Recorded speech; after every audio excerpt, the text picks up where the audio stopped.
3, the movie. Is that like 3 like in the chronological order? Like, I was gonna say like you cannot say Star Wars 3 and like 3 or 6? It's like the one, dude. Is it a new or an old one? The one that came out like in the 2000s. Okay, so that is number 3 like actually. Like where Anakin becomes Revenge of the Vader. Sith. Yeah, I think so. Okay. Yeah, it's the second time watching this, so like I'm not really familiar with like everything, but yeah. Hot take, I think Revenge of the Sith is actually good, except for the very end, which is like a little bit pathetic when he talks to Padme. Oh, that's great though, because I'm only halfway through, so I can cut like, right before the end then. I mean, you're already past... for him. No, seriously, like, you're already past the worst. Like episode 2, holy shit, is that bad? When I tell you episode 2 has the worst scene in the entire like universe of Star Wars. Oh, like which one? Like the romantic one? Exactly that. Like the kissing scene, dude. You're really like giving it a lot of credit for calling it romantic. Like I call it Darth Vader begging Padme for sex. Yeah. It's dude. It's like cringe as fuck. Holy shit, is that cringe? That's the worst. Like, oh my god, is that bad? Like the writing even. Like how could George Lucas let this happen? Right, yeah. I don't know. Like he probably said, yeah, this is probably like authentic enough. That's how I do it at home. I don't know. No, seriously, the fireplace scene. Just like that's way too bad. It's pretty bad, yeah. Okay. Guys, I'm gonna quickly. Actually, no, I'm gonna share my screen later on. Let's go first through the first part of the episode, and then I'm gonna go share my screen, and then we can build the Legacy March 2025 tier list together. Right? Everyone loves a tier list. It's Wait, gonna be great. so you're gonna do the list on your screen and you're gonna screen share. So there's like no need for us to open the same tab. I mean, you can play along if you want. Like if you, it's kind of like double the work. Yeah, exactly. Kai, is this how like you structure your work? No, not yet. I was gonna say you have your girlfriend do it. No, you have your wife do it for you, right? Oh, damn. Yeah. How long did it take you to switch from like calling her your girlfriend to your wife? Oh, I still haven't really figured it out yet. Yeah, it's like most case you just say like your partner and Yeah. Did you see that famous clip of a footballer winning man of the match, and then he went on to say, "Oh, and I want to thank my girlfriend and my wife." Like, oh, that's the same. Honey, I love you. Blah blah blah. Perfect. Anyway, guys, I think we only did one episode in February, right? Because February is the shortest month, and then all of a sudden you run out of time. No, seriously, like I was so busy, and I guess you guys were also kind of busy. So everybody, I know you've been missing us. It's been a month. We are sorry, but now we're back. Actually, we got a couple of ideas for the next couple of episodes, even, right? Mm-hmm. Like the excitement, like this is insane. No, it's good. I'm not sure whether to spoil it or not, but yeah, it's good. Oh, okay. So should we? I guess, yeah. Okay. The worst thing is if you tease it and then you don't say what it actually is, just like we now did. Now it's Kai had a really great idea. Like I had a good idea, and then Kai was like, what if we just like make it cool? And we're like, this is why you're on the cast, right? Right. So like, what if we tell you guys like the absolute worst of the worst? In Legacy history, right? Like we can either do Legacy history or the current decks, but like everyone talks about like the most like winning deck list and this is how you win a challenge and blah blah blah, and like let's do the opposite, like how to not win a challenge. Yeah, I kind of like that, right? I guess that's something we will work on, but also like if you want to submit it on the Discord, just let us know what were the worst decks in Legacy history that were actually considered a deck at the time, right? Like it's also, like not your friend's deck only that you played in living. We know Jeskai is bad already, so you don't need to say Jeskai. But yeah, anything else. Like the decks better compete with Jeskai, right? Like Jeskai is kind of like the threshold mark basically on the bottom. We should make it its own tier list, all right? No, I really, really want to do that. I'm looking forward to that. And that one we're also going to record a video of, right? Guys, you probably remember when we did that video episode where we had to like show our answers, right? To like hidden answers to questions, to interesting questions. Interesting questions. That's the worst part. Anyway, you get the idea, right? This one is not going to be a video, but for the worst decks in the history of Legacy, we're definitely going to make one. So I'm looking forward to that. But before we get into that, hello Hello and welcome to Everyday Eternal number 186, your favorite, most deceptively named bi-weekly, bi-weekly legacy podcast. If you want to support the running of the show directly, you can support us on patreon.com/everydayeternal.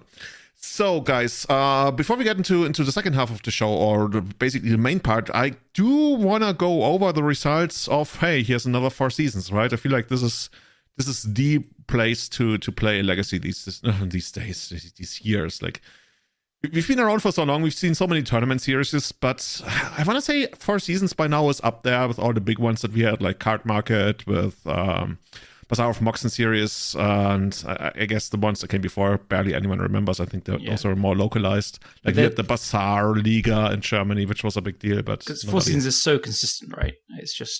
It's always loads of players. So yeah, the consistency is the big thing. Like when you can rely on that there's going to be these 4 big tournaments, and it's kind of cool, right? You look at it, and I guess this time I don't recognize too many names. Like I recognize like 1 or 2 names in the top 8. I guess the one on the very top is not actually called Archdota. No, I don't actually know his name, but he's an English guy. I haven't met him, but he's on like one of the big teams. He does well like Pro Tours, I think, and stuff. I don't know his real name and haven't met, as I said, but he's quite well known for playing mostly modern, but obviously he's got Legacy as well. He's just I think I clicked his name. He might have actually done. How is he registered? Oh, I guess he's registered as Archdota on Melee or something. Yeah, okay. Yeah. That's the one thing that Melee killed, right? Like player recognition. Sometimes it works, sometimes it doesn't. In this case, Archdota. But I guess we're already at that. So we had 270 players coming together the other week in beautiful Bologna, Italy. And drumroll, actually I have one over here somewhere. Okay, that was completely that was completely the wrong button, and I'm not going to try the. There were 270 challenges. And the 269 challenges. Yeah, can you press that button like 270 times, please? Yeah, but you also have to like input coins every single time, right? That's how it works. By the way, did you guys experience the arcade feeling? Like when people talk about like playing in the arcades, is that something? I'm too young for this. Like I was a baby. I think like you really gotta be like a 80s kid. I think a 70s, 80s kid probably. Yeah. Callum, for you neither, right? Yeah. I'm like 15. Like we had like Game Boy Colors, like that's our. Oh, Kai and I we talked about that right the other day, because I was in Berlin for a very quick like trip, and Callum, Kai, you took me out to what you called a Bali restaurant, but it actually ended up being a Thai restaurant, which is like not the same. Hey, close enough. It wasn't the same Asia bracket, It was amazing though. Dude, I loved it so much. Even the sausage. Like I was skeptical about the sausage, but you were like, you're gonna have double the sausage. Okay, let's go for double the sausage. It was actually really good. Yeah, but I feel like the biggest difference between you and I is that you are like original Game Boy. How is it even called? Like the Game Boy before Game Boy Color. Game Boy. Okay, so they didn't call it Game Boy Black and White or green and black. Yeah, because you're a Game Boy person and I'm a Game Boy Color person, right? Yeah, that makes sense. That's it. Yeah. And I like it a lot. Like it's so easy to understand, Okay, so if you get to know somebody, like what was your first handheld or console or whatever? Like actually, what was your first console? Did you have a console?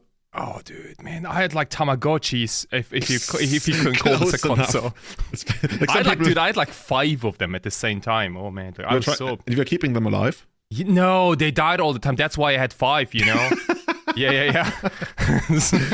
The other day actually, I bought actually the other year by now. I bought Tamagotchis for my little nieces because they wanted them, and then after taking care of them for like I want to say an hour and a half. They gave them back to me. They were like, this is the most stressful thing I've ever experienced. This is probably worse than raising a child. And my sister was sitting next to them. They were like, she was giving them the eye. She was like, guys, you think like taking care of the Tamagotchi is more stressful than raising you two? Like, you have no idea what you're talking about. Yeah. Anyway, so how did we end up here? Well, we talked about the top 8 of the 4 seasons. And I guess... going first at the very top, we got Archdota, famous pro player, I guess, as Callum said. He does very well in modern and stuff. Oh yeah, we were at the drum roll, and it is Goblins combo. No, it's Blue-Black Reanimator. Have you ever heard about that deck?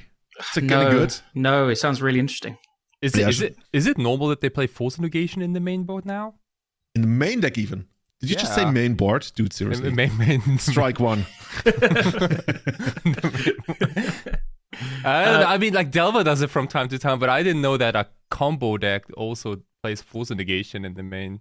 I mean, it's just a one-off, you know. It's like a tempo combo deck. Like it's, I don't know.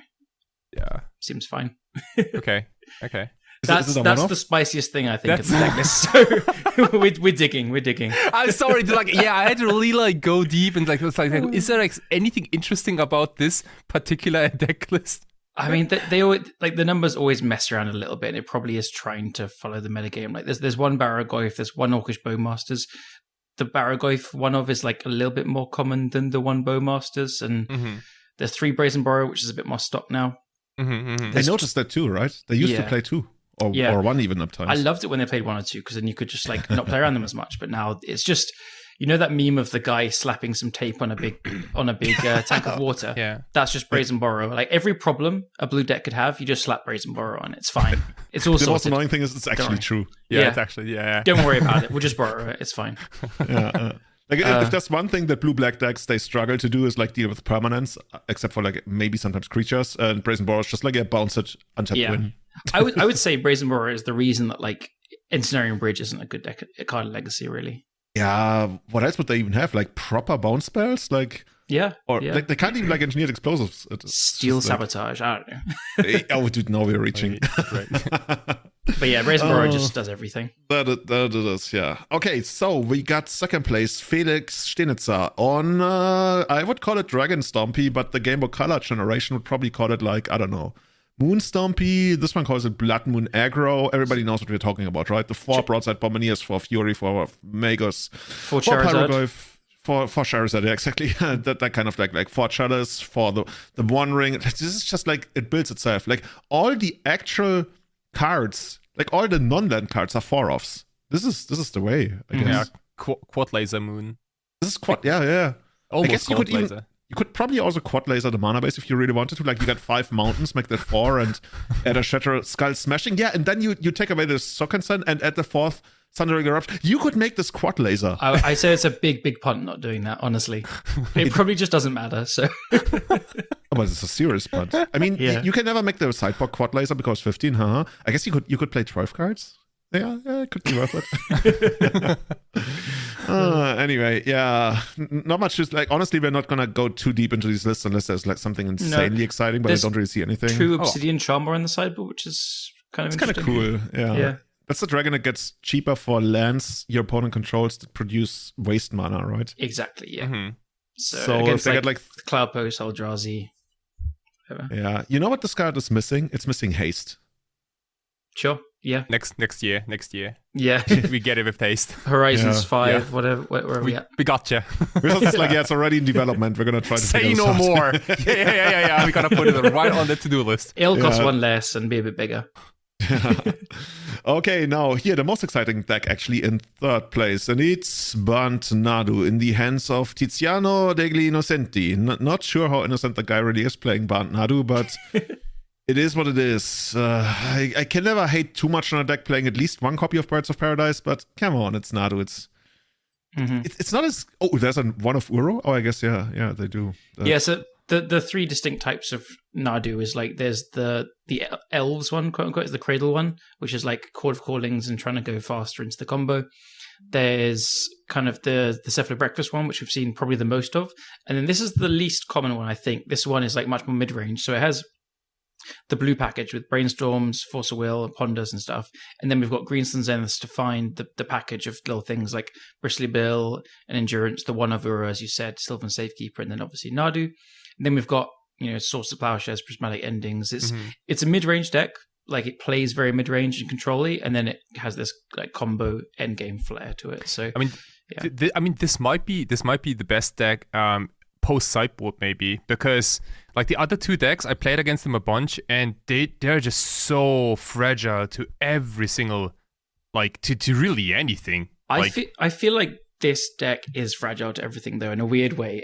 I'm never impressed when I see it.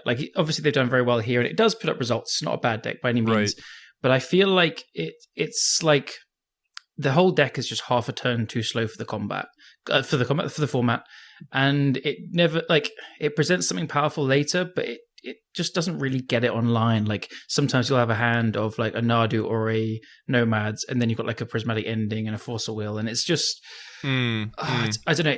For me, this one never really comes together too well. Like it can have some good draws and it looks okay, but I think it's one of the weaker ones, to be honest. Yeah, no, absolutely. I think what I mean is that like this shell at least can kind of play like a plan B, plan C kind of game, probably the best among all the Nadu decks, right? Because it still has like, I don't know, Teferi and Uro and, you know, like or like Brainstorm Ponder, like some like actual Magic cards, you know, actually like actual Legacy cards, cards. Yeah, yeah. To be fair, this one you can't really hate out. Like, there's no sideboard card that's going to be good against it. It's just a slow, dirtly kind of Bant deck. Right, yeah. But it's, I don't know, like, it's a really good Delighted Halfling deck. So when Nadu first came out, there was a lot of contention of, like, do you play Hierarchs? Do you play Delighted Halfling? And this one plays Halfling pretty well, because you've got the Teferis as well, Uro if you draw it. And then, yeah, Nadu being uncounterable is just good, as we've seen a couple of times before. Like Cavern from Cephalor Breakfast and stuff. I can't believe you spent so much time talking about Nadu. Also fair. But seriously, I think it didn't turn out as oppressive as we thought back in December, right? When the frog was banned? I think I went on a little bit of like a tirade saying that they should have banned Nadu, and I think when I live in Nadu hell, and I was not looking forward to it. And I was completely wrong, admittedly. I'm happy to put my hands up and say I'm glad I was wrong, because the card is not particularly liked, including by me. And you'd be hard pressed to find anybody in the world who actively enjoys Nadu being a thing. Yeah. So I guess people enjoy the success it brings them, but that's pretty much it, right? I really struggle to rationalize it as well. Not that I need to, but it's like it's not really doing anything more powerful in the format. It's just it's just exhausting. Okay. Speaking of exhausting, let's go to the next deck, and it's another blue-black Reanimator in third, fourth place by Omar Ferraboli. It's got 2 copies of Brazen Borrower and a Metamorphosis Fanatic. Oh, but 3 copies of August. Dude, I'm not even going to try to pretend that I'm excited about this. The Fanatic has been Omar, good job, top 4. You actually, there's not even anything in the sideboard that's exciting. Ghost Vacuum, hey. Okay, anyway. Oh, dude, how many top 8s does Luca Fasoli have? Yeah, how many top 8s have they had? Like, how many events have they run? All of them, probably. No, Luca is a absolute crusher. Yeah, he's also coming off. I know, was that last year? Yeah, and like every time before the event, he's like so like not happy with his deck. Like, he plays the same deck every time as well. Yeah. Much love, Luca. I guess, yeah. Pretty much. Like I think last year he had like a waterlogged grove, I think, somewhere in the main. Yeah, I think he did. So if anyone doesn't know, this is Luca Fasoli, Fuzz65, and he plays Doomsday all the time, but he plays his own style of Doomsday. He plays Bug with Veil of Summer, and he never. I love. Dude, I swear to God, like, yeah, I should like hand him like a non-functional Doomsday list, and he would probably still top 8 this deck. Probably, but also, I love players like this where he doesn't care to try and convince anyone else that like Bug with Veil of Summer is good. He just keeps winning with it, and he's just like, yeah, it works for him, obviously. And everyone else is playing straight blue-black. All these fools playing Personal Tutor. He's playing Personal Tutor as well, but you know what I mean. All these fools playing straight blue-black, and he's just like, nah, it's good. Yeah, I know it. It's working for me.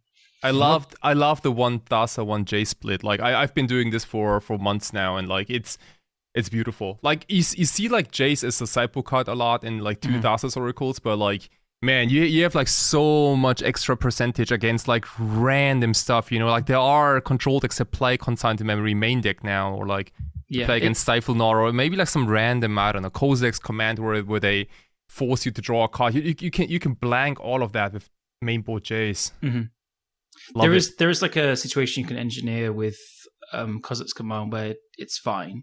Like if you have 1 card left in your library, and you play the Thassa and you have a Cycler in hand, then it doesn't stop you. But otherwise, it can be really annoying. Yeah, it's also a real win condition in the mirror. Yeah.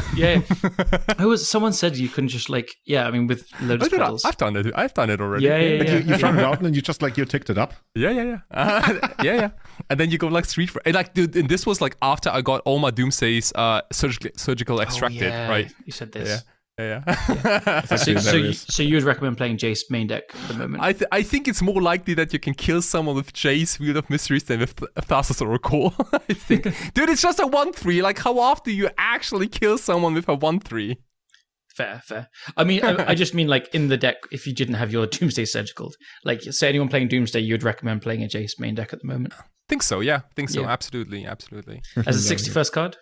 No, your 62nd card. I'm trying to get you. Nice.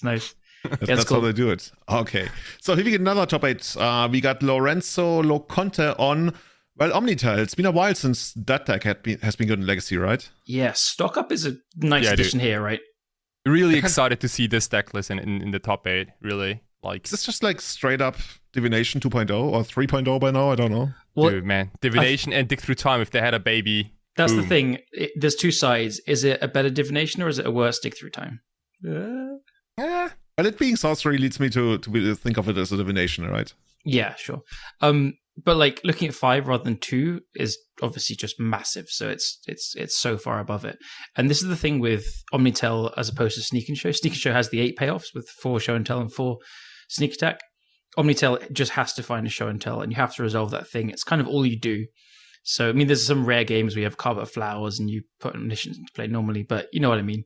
So Stock Up, first of all, finds the Show and Tell, and then afterwards, if you do the Show and Tell Omni thing, Stock Up's going to find you more action to go off further. So it's just like made for this deck. It's so perfect. Oh, in that regard, it is a lot like that Dig Through Time, right? Yes. Yeah. Okay. So it's good pre and post combo, basically. Like when I went on a little bit of a thing where I played this deck a bunch a few years ago, I played Drawn from Memories, which was Stock Up, but you look at the top 7, but it costs a blue mana extra, so 4 mana. So. Oh, that was the fish through time or something, right? Yeah, fish through time, exactly. And you know what? I'm going to defend that. It was really good then because... I like that card. I like the card a lot. Because it costs 4 mana, of course it's good. Like, what are you talking about? Yeah, but it was good in the deck as well. So the thing is, similar to Stock Up, is against the blue decks, you can assign into Carpet of Flowers, and it's just easier to cast these things through days and whatever post-board. Game 1 is different.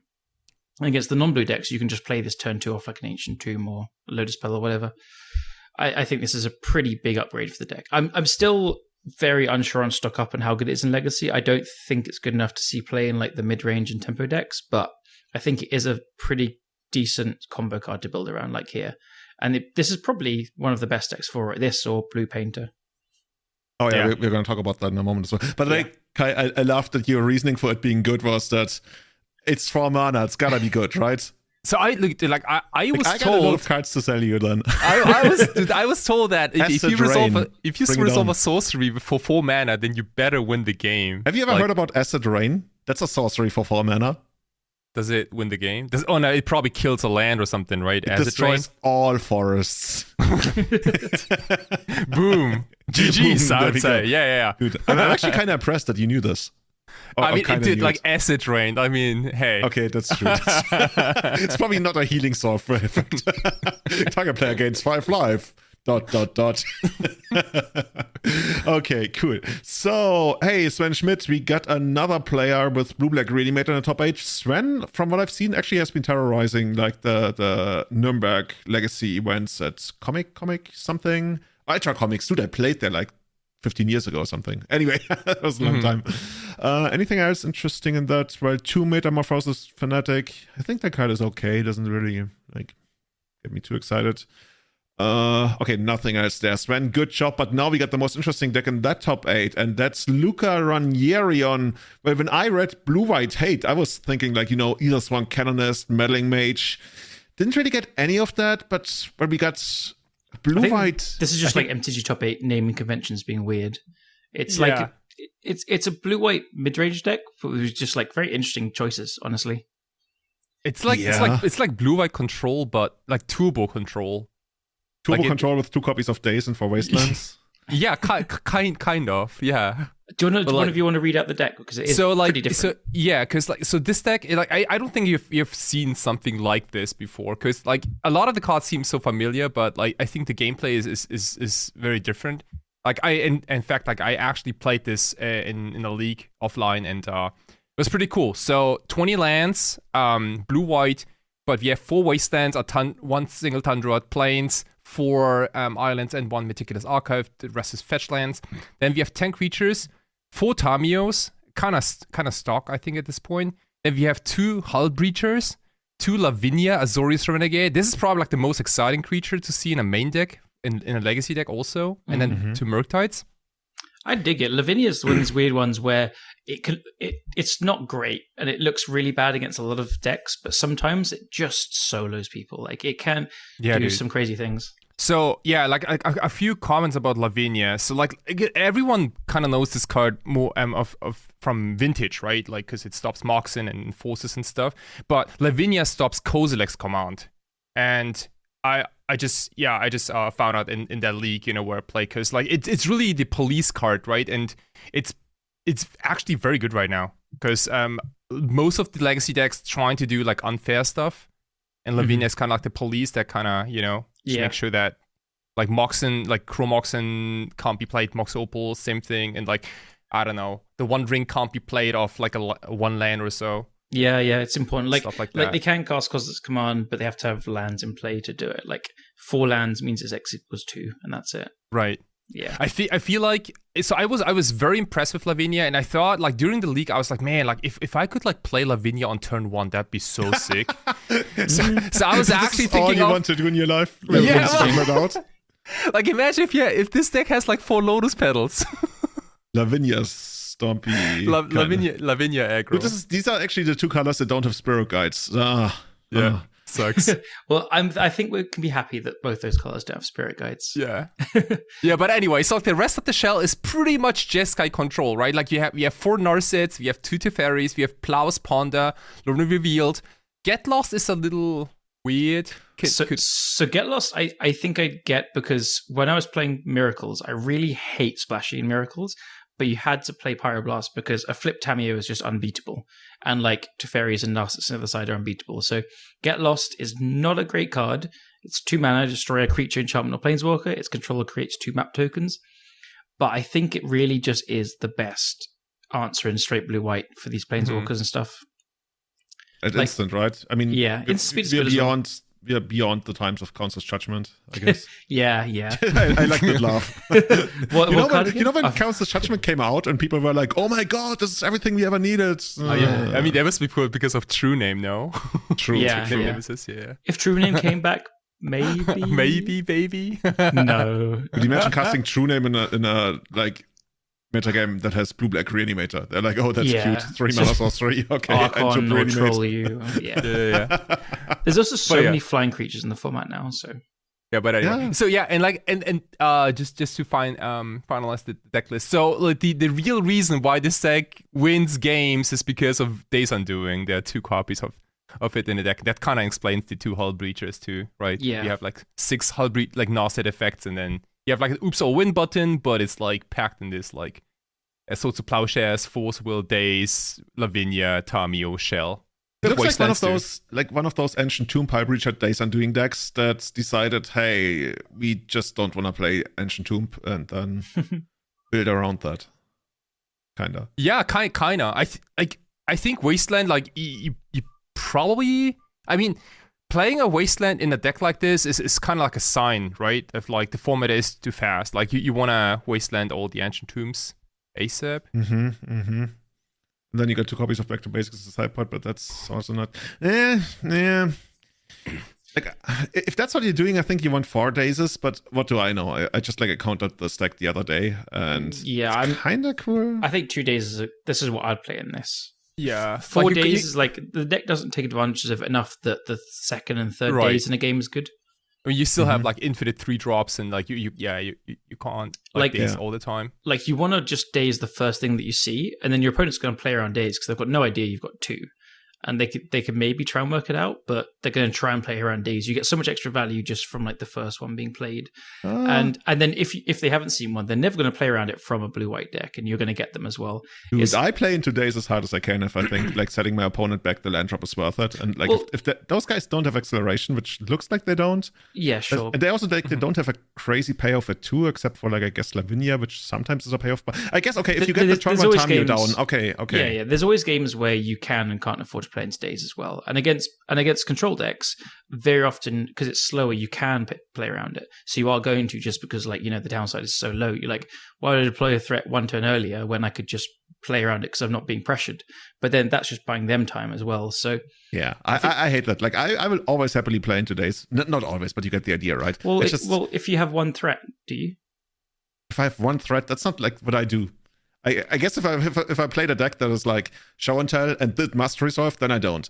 But I mean, you know the kinds of decks I play, right? The decks that go super wide, and I will like throw everything into them. And if I can like pay 1 mana to make them bounce their land drop, like basically reverse play draw, like I'd be happy to pay that most of the time. I'm talking about in general from like what everyone plays against this deck in the format. Yeah, but everybody plays crap. But we get into that. Fair enough. Okay. So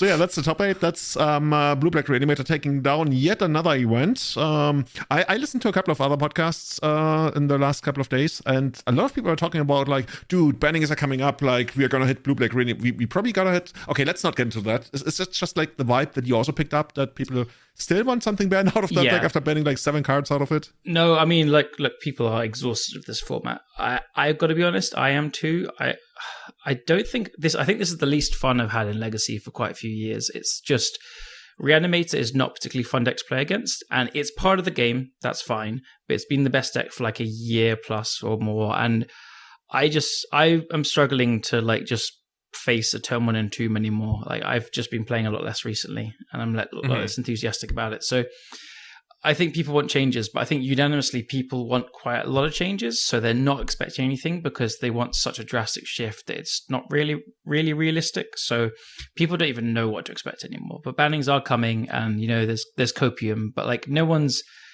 expecting things that are unrealistic really, but they're just putting out hope, I think. I want the unrealistic stuff. I want them to go really hard. I want them to ban like, I don't know, 6 cards. Yeah, and then, me too. Yeah, okay. And then I don't really care about unbans, honestly, at all, except for survival.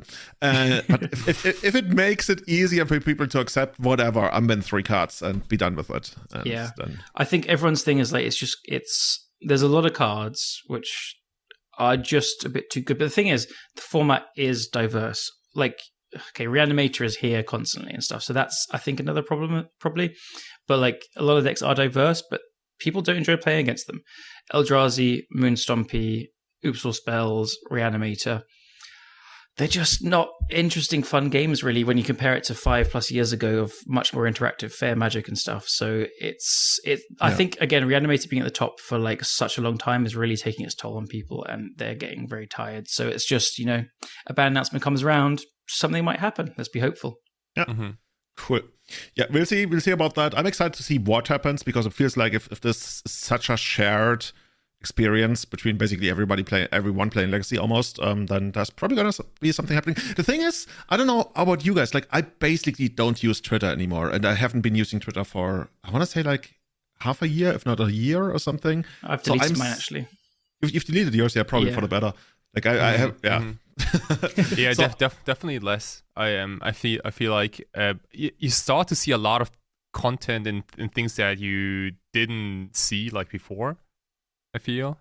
You mean political stuff? Yeah, political stuff also, but like also like that random stuff you don't want to see. Oh, okay. Yeah, for me it was like the political stuff was one thing, but even before that became even more of an issue, it was just like, I felt like I was a little bit wasting my time there. And like it started out a couple of years ago, like just deleting it from my phone, which was a great experience. And I hated it when people said, oh, my life got so much better when I deleted this and that app from my phone. But it actually did. And I didn't go around and tell everybody about that, because I felt like, I don't want to be one of those people, but they are right. And anyway, what I'm getting at is, I feel like there's a little bit less of a shared experience that's actually conveyed to the public or something. I don't know. Maybe some people still do that and we don't recognize that. But I'm curious how Wizards these days picks up vibes. And I guess it might still very well be Twitter, and we're just like not in tune with that anymore. But I'm curious to see what happens.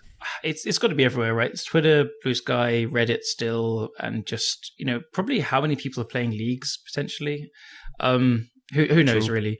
But I do think the general sentiment is kind of exhaustion. It's what I feel like. Everyone's just like being defeated. We're like, what do we do anymore? I don't know. That's how I feel anyway. There's obviously going to be people that are fine with it. Obviously, people that disagree with bans. The format is quite diverse. I'll totally admit again.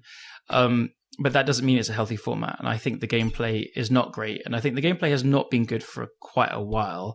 And it's just been like a constant hope of, okay, well, Grief is legal, but we're pretty sure Grief is going to be banned because it's not fun and it's in the best deck. And then, oh shit, before you could ban Grief, like Psychic Frog came along. And it's just this constant rolling of things. And while you're hoping that the thing they should have banned 3 to 6 months ago is banned later on, new cards coming out. And I don't know, Last Modern Horizons was just crazy, so it's hard to keep up with what to be upset about. I feel we've been talking about this since forever. Like Last Modern Horizon was crazy. I told you, right, how I had a podcast write some stuff of the podcast in AI, right, some stuff of the podcast. Like I seriously think Magic is just like so repetitive these days, or cyclical or something. It's but I'm not here. I didn't intend to like complain so much about it, but no, you feel free to complain. Like nobody cares. Like I just like every time I boot up a league, I would play like up to 10 leagues a week a few years ago. Like I was just obsessed with this game, and I still love it to bits. But recently, it's just been playing against so much Reanimator, Eldrazi, and like Oops, and just things that aren't fun to play against. I just turned around and was like, why am I not having fun playing this hobby? I've just been doing other things. But you know what I've been doing? Like I've been doing a lot of things outside of Magic lately, and even outside of like, I guess, the computer. But recently I was like, you know what I should try again after, oh my god, 25 years? Counter-Strike. I used to play so much, like so much back then. And like in the early days, like we were really good. Like we were at best we were listed as one of the top 20 teams in Germany, but that was like a long time ago. And now I'm crap. I'm sure it'll only take you 5 years to get better. Oh yeah, if only. Yeah. Anyway, but, Kai, how are you finding Legacy? Because you're playing it more.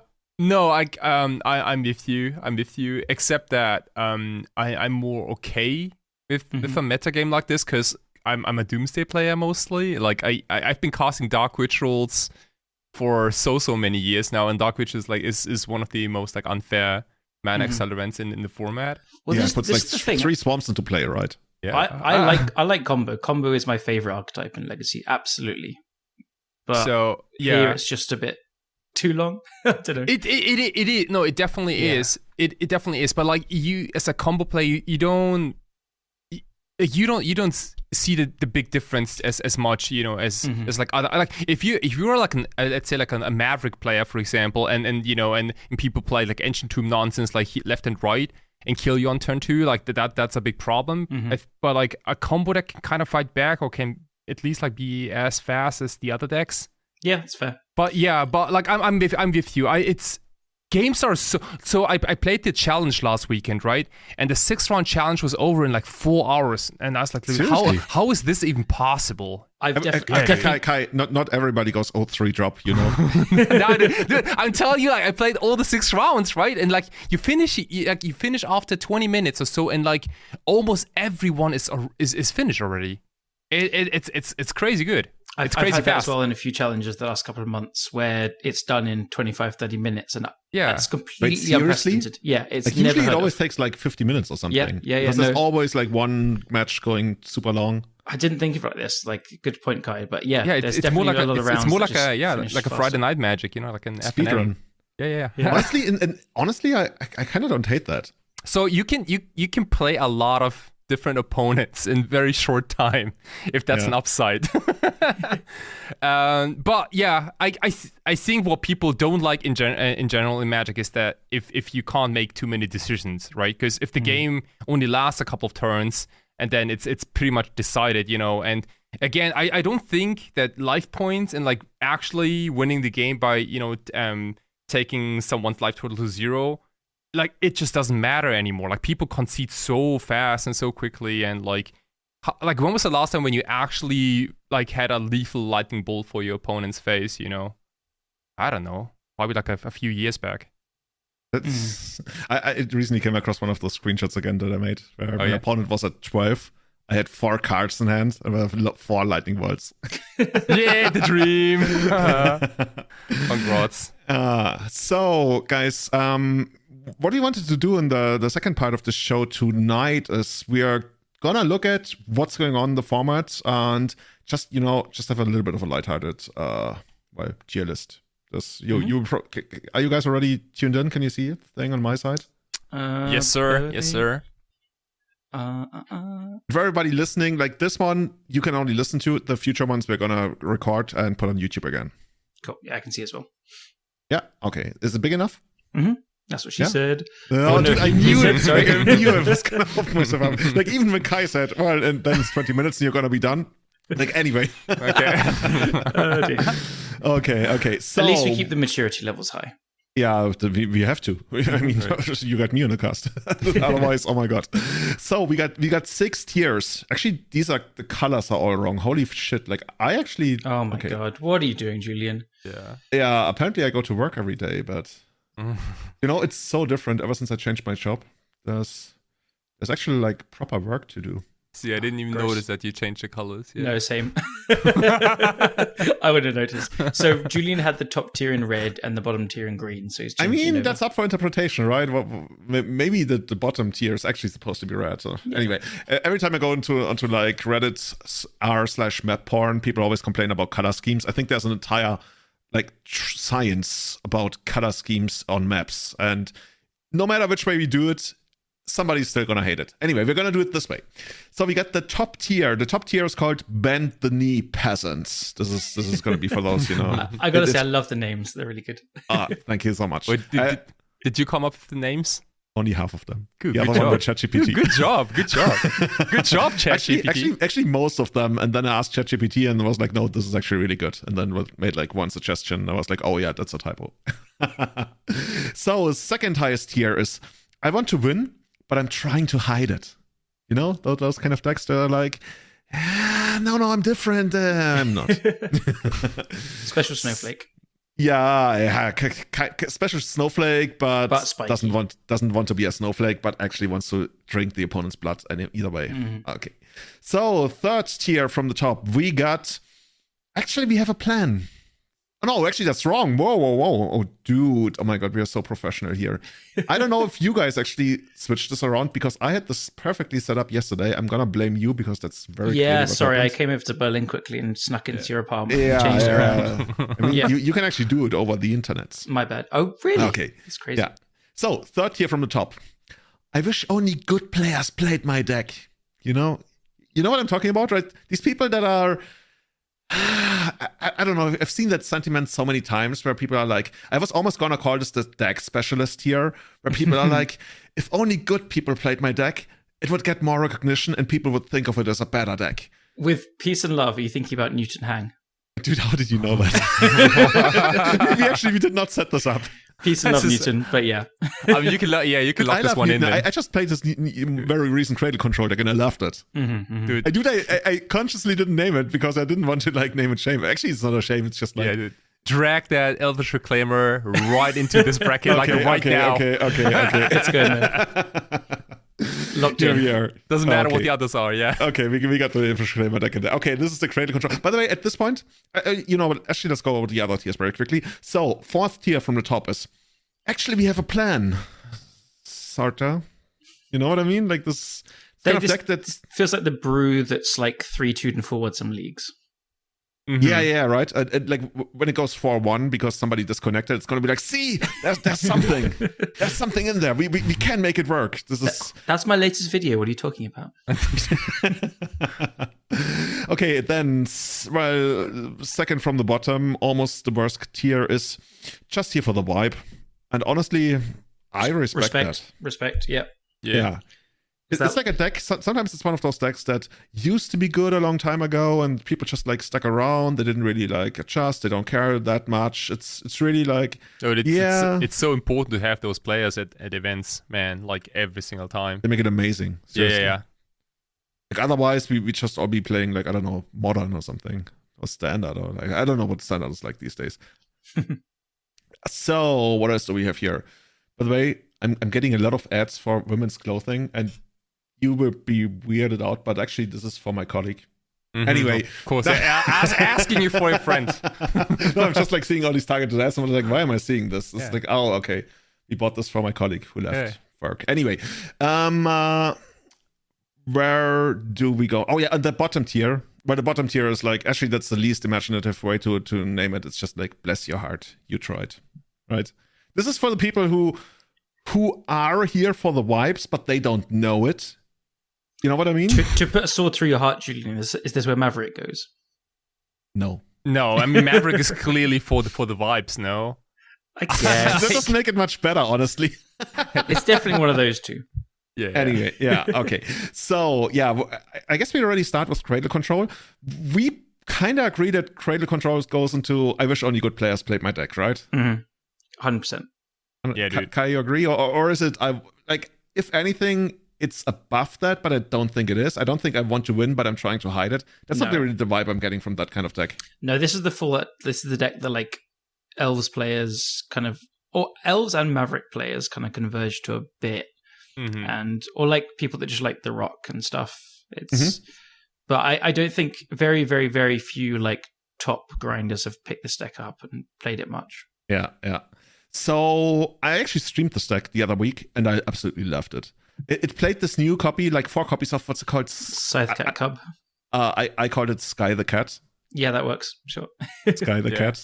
Sky the Cat. Anyway, dude. That's the thing that basically grows whenever you get a landfall trigger, and then on the second landfall trigger on every turn, it doubles, which is insane in this kind of deck, right? Not only do you use the fetch lands, but also Reclaimers and even the White of Reliquary and everything. And it has Trample. That's the most important part. Like, yes, we had Scavenging Ooze, and then it gets blocked by whatever for 3 turns, and then you lose. But yeah, now with Trample, this is just like so amazing. And I want to say Testacular, like he gave me a list with Natural Order, and then later on Inigo Runecore, I think he top 4 the challenge with basically a Chaos version of this, like no order, no Natural Order. Nice. And that's something. Like if I had 4 Cradles, this would definitely be what I would be slinging. To add another layer, Newton won yesterday's Showcase Challenge with did Natural Orders. Okay, I guess we have to put it all the way to No, to bring it better, he split the finals, so you don't have to put it into the bend your knees presence. Okay. Oh, okay. Dude, do you guys know like how much this card is? Wait, which one? Sky the Cat? Yeah. When I tried to borrow it, it was like 35 ticks or something. Okay, and in paper? Probably no idea. Dude, it's actually $30. Wait, really? Seriously? Yeah, dude, it's more than a regular cat out there. It's like $30 for this like really underwhelming looking creature. I guess if you play like, because it didn't have like any reprints, right? Like this is like a jumpstart. It only came out like rare recently. Dude, it just blew my mind. Like I just looked it up like earlier today, but it's like this is $30. 2-mana 2/2 trample landfall ability. I mean, okay. I mean, you think about it, like we used to have Grizzly Bear, and now we have that. But yeah, I mean, the Grizzly Bear was never $30, you know.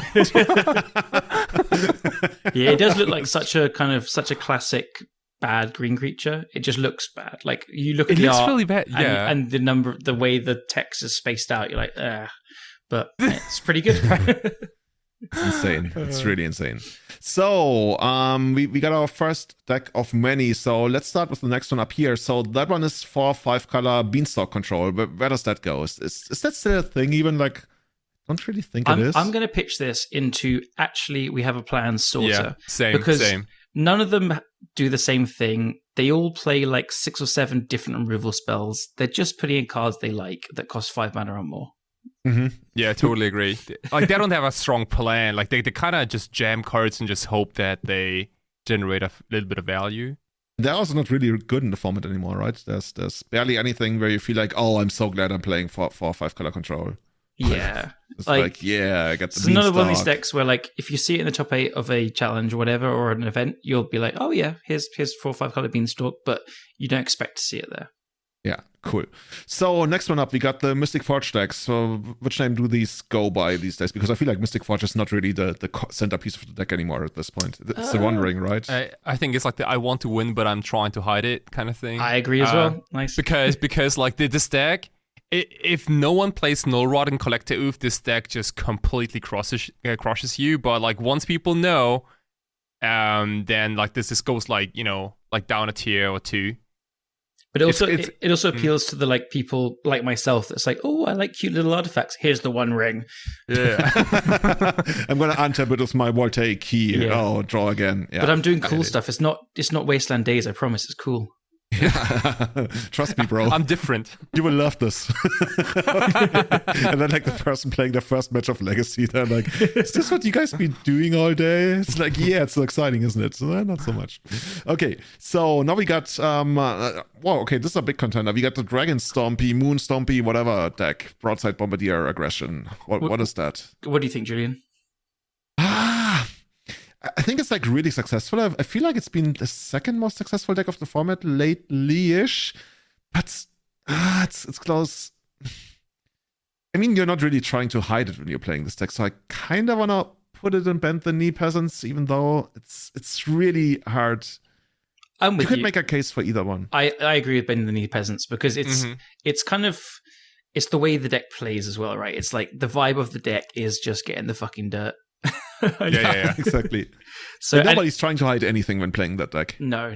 It's also, as you said, very successful. It is one of the top 5 decks of the last year or so, probably, and it's constantly in that rotation of best decks. It's also like had a lot of success online in the hands of like grinders that don't play Legacy all the time. It's clearly been picked up by players because they think it's one of the best decks in the format. So, yeah, I think it definitely fits in the top tier. Yeah, Kai, you agree? Mm-hmm. Yeah, totally. I mean, like we talked about this earlier, right? Like this is like if any deck looks like quad laser-ish, then they are not doing any fancy stuff, you know? Yeah. Somebody's out there. No, I played this before it was good. You know, I played with my, I don't know, Rectus Pit Dragons and Arc Sloggers, and I've been around. I'm up there and I'm cool, and I still go 2-3. Anyway. So, okay, the next one is going to be interesting. Is it Grixis Control really a deck? Yeah, thanks to James Casal. Only thanks to James Casal. Okay. Yeah, I mean, definitely here for the vibes, no? Yeah, just here for the vibe. Grixis, dude, like the deck name Grixis Control is such an iconic, good-looking, cool like deck concept. No, honestly, it never impressed me. I mean, like, dude, I love it. I don't know. I love it so much, but it's never like it's always been around, but it's never been like S tier level. It's always been cool, and you know, you can do Snapcaster, call against command stuff, and it was really good. Like in the hands of Reed Duke. What was the GP that you recorded everything? Oh man, dude, yeah, it was top tier for a year or two. Hell, definitely. Yeah. No, yeah, the Him to Torox and stuff. Yeah. That was pretty cool. So I would say it absolutely fits in the just here for the vibe thing, but I don't think it's as bad as that low. Like, so to be clear, this is like, it is a vibe deck, but James Casal like puts up a lot of results with it. He's constantly 5-0ing and he does well in challenges and stuff. So I don't think it's too bad. It's like kind of mid tier 2, lower tier 2, like but it's a totally solid fine deck, but it's definitely we can put it like right next to the Beanstalk deck, maybe, you know. But it's no, I think it's a vibe category, but it's not bad. Is what I'm saying. Yeah, it's like a good vibes. Yeah, it's good vibes. Good vibes. Everyone loves Grixis Control, apart from Julian. So basically, like, is it roughly as good as the Beanstalk Control deck these days? Yeah, I think so. Okay, so we're gonna bump it up into we have a plan, sorta, but we're gonna put it behind the Beanstalk deck because we're also gonna differentiate within the tiers. Okay. It was also like, it's so fun to play against Grixis Control every single time, dude. Like I can play again with almost any deck against Grixis Control for like 6+ hours. That's why it's a terrible deck. Like, if people enjoy playing against my deck, I'm doing something wrong. Get it down to bless your heart, you tried. on my side, surely. So the next one we got, that's basically blue-black tempo without the reanimator aspect. Where do we put that? Oof. It kind of the I want to win, but I'm trying to hide it kind of thing. Maybe I was about to say that. Because like it's basically blue-black tempo reanimator, but they're removing the reanimate part to be more fun. I don't even know like why. To make more friends or something. To make more friends, to have like more actual games, or yeah, I don't know. I think it's there. Like, this is proof that the blue-black shell is just like so good. There's just so many good cards in it that you can take the best busted part out of the deck and it's still really good. But you're special because you're not playing the gross Entomb package. You're just doing interesting stuff. So do we put it above the Forge deck? I would put it below. Below the Forge deck? Yeah, I think so. Oh, it's really not, I guess, missing out on the Reanimator part is a big deal. That's true. Yeah, I think Forge is a bit better. Okay. So, next one. What does Goblins actually look like these days? Because I feel like Goblins has gone through a couple of transformations over the last couple of years. Yeah, there's a new Goblin. It's Howl Squad. From Ethercraft? Yeah. It's like it's a 3 mana, but like 2 and a red, so not the hard to cast 1 red. And it's help me out here. It's a 2/3 that gives your other goblins haste, and it can sometimes make 1/1s. I'm gonna Google it. Yeah, I remember. I think I played against that. Howl Squad heavy, and it is 3 mana for a 2/3. It has start your engines. Other goblins you control have haste. Beginning of combat on your turn, create a 1/1 red goblin creature token. That token attacks this turn if able. And if you have max speed, add 1 red for each goblin you control. So Eli's... How do I get max speed, please? You do. Help us catch up. Okay, so when it ETBs, you get speed 1 or whatever. And whenever your opponent takes damage, at the end of the turn, you get an extra speed. And then you need to hit them in combat 3 or 4 times, whatever it is. Okay, so 3 or 4 turns. Like if you hit them with different creatures, you only get 1 speed. Yes, yeah, you can only get 1 speed per turn. But so Eli's been playing this a lot, and he says it's really good. And the speed thing is not just flavor text; it sometimes comes up, which is interesting. And what actually happens if you have max speed? The 2/3 guy adds 1 red for each goblin you control for tapping, so he makes loads of mana. Okay. I mean, it's kind of flavor text, but if it happens sometimes, it's cool to have the option to tap for like 6 mana. Okay. And cast like a Matron into Muxus and stuff. Yeah. So, but like just being a 2/3 that you can cast off Ancient Tomb, because I think Goblins kind of plays 2 Ancient Tombs is fairly stock now. Only 2? Yeah, I think so. It's still awkward with like the lackeys and the Mogwai Marshals, and you just don't want to... Wait. Can I stop you there? Don't tell me they still play Mogwai Marshal. Mogwai Marshal's great. Holy like we literally played the card in like 2008. Yeah, but if you ever played then it was like embarrassing because the only thing it did was like block Tarmogoyf 3 times. Sure, it's great. But it is not a good card on its own, but you just have to build a board for your munitions experts and stuff. Like you can't have them offline. That is your removal spell. Yeah, we had Eli on the cast like a year or 2 ago, right? Where he talked about that. Where it's basically like your red dark ritual kinda that stays on the board, something. Yeah. So usually my dark rituals don't have echo, but yeah. I think I get it. Like it's one of the most classic goblins. Like a player that doesn't play goblins looks at it and says, "Wow, this card is terrible. Obviously, you shouldn't play it. Like, what are you doing, you stupid goblins player?" And all the goblins players are like, "Well, I only have 25,000 years experience playing this deck. So it's all I play, but it's actually quite good." So that's also how old Mogwai Marshal is by now. Probably, yeah. Okay, so where did we go with this? I'm gonna push it out there, and I'm gonna say I wish only good players played my deck because. What? Yeah. I was like between just here for the vibes and I was just going. Yeah, that's why I'm pushing out. It's definitely a vibe-based deck as well, but I don't know. The Goblins players are often just like, this deck is better than everyone else thinks it is, and because it's all they play, basically, like they are quite good with it. So I was going to put it here. I was going to put it as the best deck, and actually we have a plan sorta, but you're actually bumping it up to I wish only good players played my deck. I'll be honest, I'm kind of basing these things off the wording of the tiers, not exactly like where the tiers fall. But they still constitute like which deck is better than the other. Yeah. I would say Beanstalk Control is better than Goblins. Oh, is it? Yeah.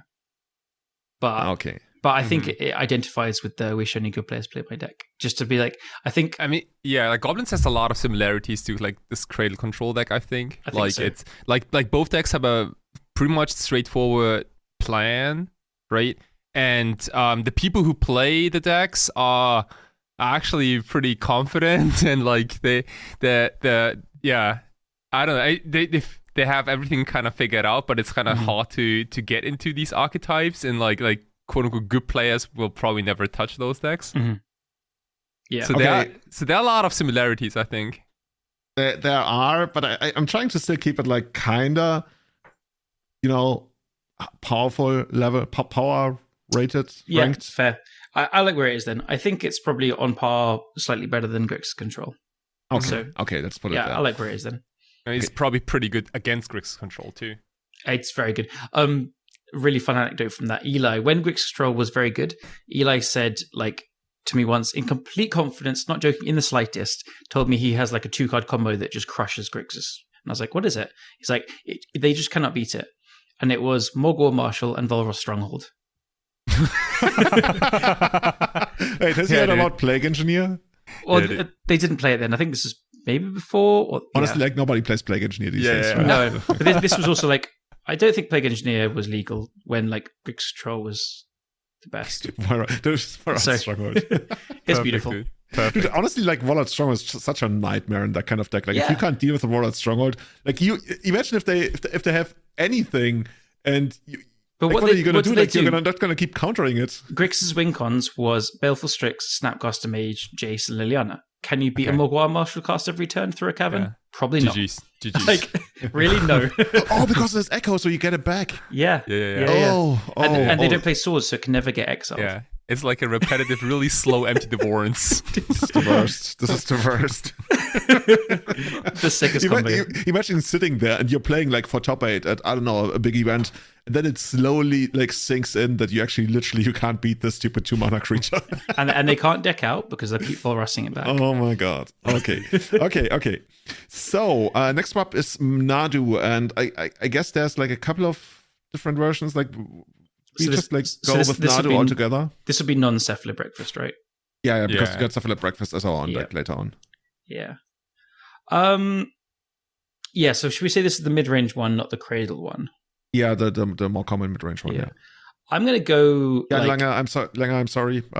You played great, amazing top 8 once again. I think most top 8s or something in Legacy or something. But we're going to play a talk about the mid-range one, yeah. Yeah. I would go like bottom of Actually We Have a Plan, sorta. Oh, that bad? Oh, no, it's better than Grixis and Goblins. Sorry, no. It's probably... Whoa. Okay. No, I read it high. I was looking around. Where would you put it? Sorry. I feel like every deck with Nadu is automatically in the top 1-2 categories, I think. I was also going to put it like in like the second tier. But there's a big decline post sideboard again. Like this is such a Nadu decks are so consistent in game 1, but they lose to so many things in game 2 and 3. So Kai, help me out. What do I do against Nadu post board? Oh, like bring in anything. Like removal is like anything. Okay. Like removal counter. I don't know. Wasteland is pretty good. Daze is very good. Pyroblast is insane. I should have anything in the sideboard. Damping Matrix. I don't know. Damping Matrix. Okay. Yeah. Okay. So should we put it like I want to win, but I'm trying to hide it, kinda? I would put it lower. I would put it... Really? I mean, you two are thinking it's high. I would put it even below Cradle Control, I think. I just don't rate this version of the deck. Even below Cradle? It's that bad? I just don't rate this version of the deck at all. I really don't. It's so slow and mopey to me. But you guys are saying it's higher, so I mean, put it higher. No, I could be really wrong about this. I think we can do that if you put like Cephalid Breakfast like all the way up. Yeah, Breakfast is going in tier 1. Don't worry. Okay, you know what? Let's pick Breakfast then. Okay. So we got Nadu below Cradle Control, and I wish only good players play my deck. So let's put Breakfast somewhere. Where does Breakfast go? I would put it underneath Moonstompy, but like it's on par really. Agree. Yeah. It's just so considered. Like you have an A+B combo, and you have what, like eight each. Mm-hmm. Is that true? Yeah. While playing cantrips and Force of Will. Right. The shell is just like, it just comes together so perfectly because the deck was amazing before Nadu, and then Nadu is just like you can side into this mid-range deck that doesn't use the graveyard as well. Like it's you want these graveyard hate against it. But then you're playing this guessing game similar to like the reanimated decks where you don't know how they've sideboarded. There are games where you side out all the Cephalids, right? And you become like a Nadu deck. Yeah. So it's straight up Nadu. Yeah, basically. It's just it can be so resilient, like if you guessed it right and things. So yeah, it just brute forces with such a powerful shell through a lot of things as well. Yeah. It's such an annoying deck to play against, right? I always hate playing against them. It's just like I don't even got into it. Like you guys kind of used to remember, like before Nadu, even when we were like, actually, Fury is really bad against this deck, but this is like a deck full of small creatures. But Fury is so bad. What do we do? It's just like Yeah. I mean, I've been siding out Fury against these decks since Nadu came out. Yeah. And then they get you with a stupid Batterskull or something. I guess not these days. Stoneforge is nothing in those decks anymore. Yeah. Okay, so we got that, and Bend the Knee Peasants, just slightly below Moonstompy, but basically on par with it. Next up, a card I haven't seen in quite a while after it dominated our local Legacy in 2008. That's the Dreadnought, the Stiflenought decks. I'm actually not sure what's the most established version of that. There was also like the Curie one from Fallout. Is that staple in that deck? Yeah, you can play it. Like, it's not a must, but like most shells are blue-white. Yeah. And you can splash for a third color if you want to, but like it's not mandatory. Yeah, it was Esper when Frog was legal, but now I see much more blue-white. Right. Alright, so like this deck is a good example for a deck that does a lot when it has Dreadnought, and it does so little when it doesn't have Dreadnought, I think. Like I played it a few times, and it's kind of underwhelming. Like power wise, because you're pretty much a really bad control deck if you don't have Phyrex and Dreadnought, and you kind of try to stop your opponents with like Stifles and Dazes maybe here and there and Swords of Plowshares, but like you also don't pull ahead. I guess Tanyu is the only way you pull ahead, kinda. Right, yeah, but it's also like not the best Tamio deck. Also, like I guess it plays Brainstorm, but like. I don't know. I think this deck is. I'm sorry for all the Dreadnought fans. I think this is kind of like a terrible deck that only works like half the time, and I would definitely put it below Grixis Control, if not even lower. Is it that bad? Yeah, I think it's better, but I like it. It'll kick up some controversy. What do you mean? What's so what do you do with this deck if you don't have Phyrex and Dreadnought? I mean, you can still, I guess, get Null Drifter out and draw 2 cards and have a 4/4 Annihilator. Yeah, I've had a lot of games where I'm playing this slower controller game and ready for the Dreadnought, and then they just evoke a Null Drifter, and they do. It's not a good late game, but they do have a bit of a late game. I would put this in like probably. I think it's like kind of on par with Beans, but it suits. I wish only good players played my deck, because it's like. It's trying to be special, right? You're still a Force of Will cantrip deck, and you have Wasteland and Daze and stuff. So you play all these good cards, but you want to be special. You don't want to play Delver. So yeah, I kind of want to put in that tier. Like I also think it's better than Beans, and definitely worse than Nadu. Yeah, that's where I think it. Okay. Yeah, no, it's definitely a deck that screams for, hey, I'm special in that I don't have like a generic, all Modern Horizons cards. I have a couple of old cards too in my deck. So I like the aesthetics, right? I just don't like the gameplay of this deck. That's fair. Like at all. Yeah. If you told me you want to put it lower, I wouldn't like argue against it. But I think it's. Yeah, I feel like it is a deck, whereas Beanstalk I don't really feel like it's much of a deck anymore these days. It's more like a pile, yeah. Okay, I'm gonna be the deciding vote on that. I'm gonna put it in. I wish only good players played my deck, but below Nadu, like basically worst in that tier. Cool. Okay. Now we get the most controversial one. We got Blue-Black Reanimator. Bless your heart. You tried. Yeah. You tried to be cool, but no one likes you. Sorry. Easy choice. Okay, yeah. I'm actually going to move it all the way up because we want to be like different, right? Oh my god, you're putting it in the first place? That's crazy. Yeah, like we need to create some, controversy so people will comment, and I don't know. We're not even posting this to social media anymore because like fuck that. Honestly, the coolest thing is when people like post on Discord. That's actually cool. Okay, so next one, we got the Eldrazi deck, which I feel like has also somewhat fallen off, didn't it? It did have this weird falling off, and it's kind of come back again recently. Like, I've played still some leagues, and I was saying earlier I don't really play much, but like I still face it in leagues a fair amount. I would put this in the top tier still, but probably bottom. Something like this. Yeah, I was gonna put it there, then I felt like it was gone. So I was going to put it like second tier, but I guess it's still in the bend the knees peasants. Like it's basically that deck where it's like, yeah, I know this is good and I want to win and I don't care what you think about it. Yeah. If someone said it'd be like top of the second tier, I wouldn't argue against that either, but I think it is tier 1. I think it's part of the top 5 decks. So yeah. Kai, do you agree? Cool. Or? Yeah, no, absolutely. I think it's like I think it's a little weaker than the Conforge deck, but it's it's much harder to hate that in comparison to Conforge. So yeah, I would definitely keep it somewhere up there. It's this weird one where like it's incredibly weak to Blood Moon, but Moonstumpy is like the only deck in the format playing Blood Moon. Painter as well a bit, but like yeah. Okay, it's good. Okay, next one, Death in Texas. Bless your heart, you tried. Then we got Oops. Or no, seriously. Credits to Death in Texas for probably being the only deck in Legacy right now that has a pure fair plan. Yeah, it's mono white control after all, right? That's what they tell you. Okay. Okay. Do you okay, this is just going off topic for a minute, but do you think it's a control deck? Oh, holy shit, no, it's no control deck. This is not a control deck at all. Who came up with this? Was it like Thomas Enevoldsen or like Michael Bonde who called it a control deck? And Bonde, and they were like... I mean, it does play out like a control deck against Canadian Threshold like 20,000 years ago. Yeah, this goes back to our last episode, like control as an archetype and control as a role. So that last episode sparked discussion between myself, Francis, and Jamie is adamant that it's a control deck, and me and Francis disagreed. So I just wanted to see what you two thought, and it's quite clear. Yeah, it's very clear. Anyway, so credit to this deck. I think this has been okay. I was going to say this is probably the deck that has stuck around the longest in Legacy, even though I still remember when it really only came up in like 2012 and went back to like the Mangrara of Krondor Caracas deck that existed before that. But actually, if you want to go really far back, I guess Lands existed before it.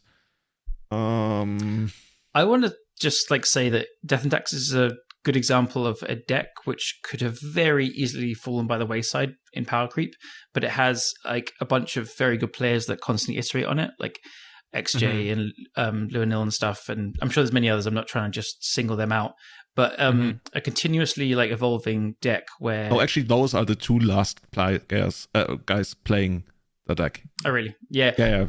You don't have to take, like, no needs to hold back. Literally, XJ and Luanil, those are the last two guys playing. There's Akalith as well, and Jamie plays it, and no, there's others. Those are the same people. Have you seen them in the same room? Sure. There's Yoshiwatas from Japan as well. They duped you. So, but you still believe that? Okay. Anyway, okay. Sure.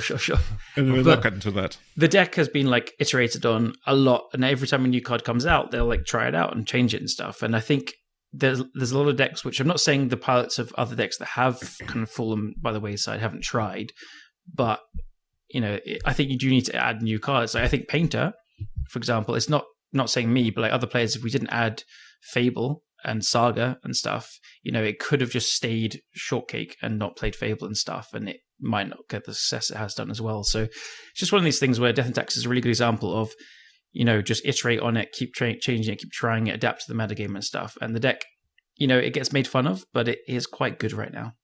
Is it? Yeah. Because I was going to say, like, if somehow we got our new overlords and, I don't know, even Elon Musk bought Magic, and all of a sudden everybody had to play like 420 cards, I think Death in Texas they could hang in there. There are so many Death in Texas cards that are basically the same copy of Flicker Wisp and everything.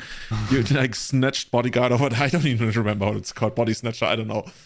No, that was a black card, right? But anyway, I think there's just like too many things. But you say this is actually quite good right now. I think so. And did you say Overlords as a joke on purpose?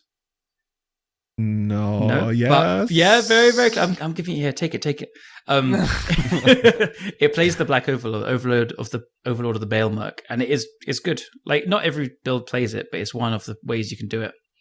Okay, the last time I actually recognized a card was the one that gives like creatures +1/+1 once a turn, and now you tell me there's an overlord of the Bale Merc. Wait, like that artwork doesn't. It's the black one. It's amazing artwork. I feel like the deck is more like, instead of like taxing, it's more like a blink deck. Yeah. It's always been a blink deck, but like it's heavy on the blink thing, it's probably closer to Dead Gael than taxes anything anymore. Oh, dude, I like that. Yeah. Yeah, so it's Dead Gael. Yeah. It is, actually. Yeah.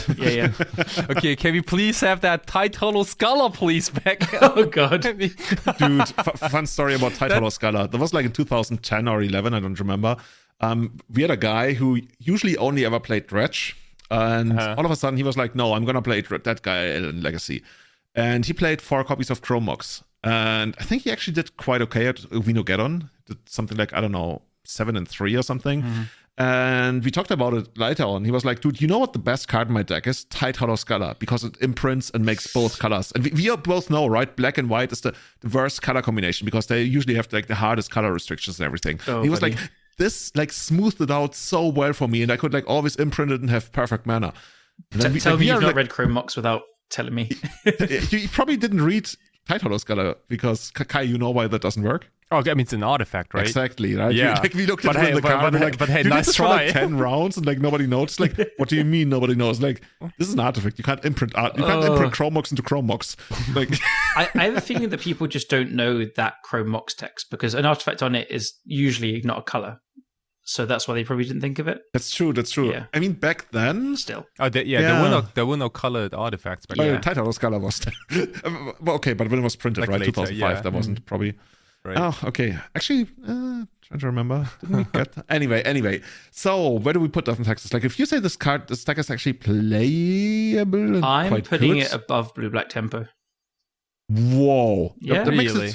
Makes all the way up better there. than Cradle Control and Nadu. I think so. I rate it. It is literally better than Cradle Control. It was like, I want to win, but I'm trying to. Yeah, actually, that has always been kind of the vibe. Actually, the vibe has always been, I wish only good players played my deck, but it's in there. Like, it's in this scrum between third tier but I think it's better than Blue-Black Tempo. I think it's better than Cradle, and I think it's better than the Nadu one. I might have said is a bit too low. I'm kind of coming back on that, but no, this is where I'd put it. I think it's on par with Blue-Black Tempo at least.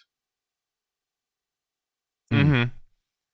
Do you guys disagree? I just feel like I haven't really seen it do anything. Like I haven't been following as closely as I used to, but I really haven't seen it do anything. You know what? You make me go to MTG Top 8. Yeah. And of course they listed it as a control deck.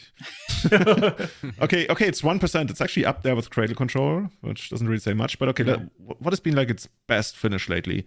In the last 2 weeks, we have Showcase Challenge. You got second place yesterday. Does that count?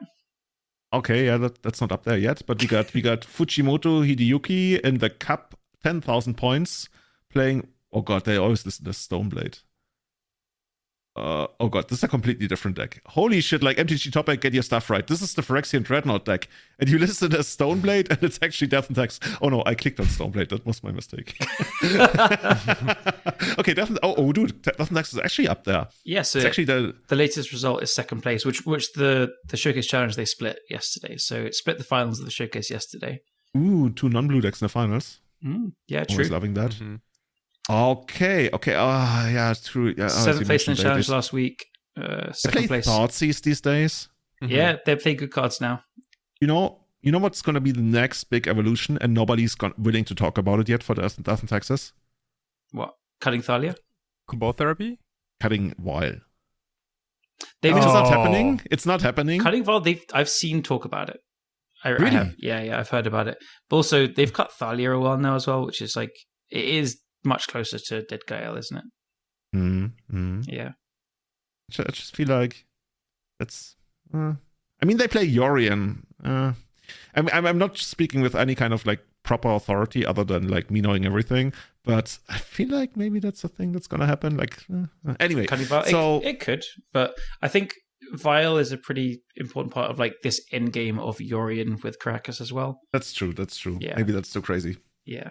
And Vile is like really good. Like when you get it going, it's just like so. Like, you know what's the worst part when they have Vile and you do something to it, and then they have the second Vile, and you're like, yeah. Remember when you force a Vile as Rugdelver, and then they just like play a second one off their second basic planes? Yeah, and then you daze that one, and then they play the third one.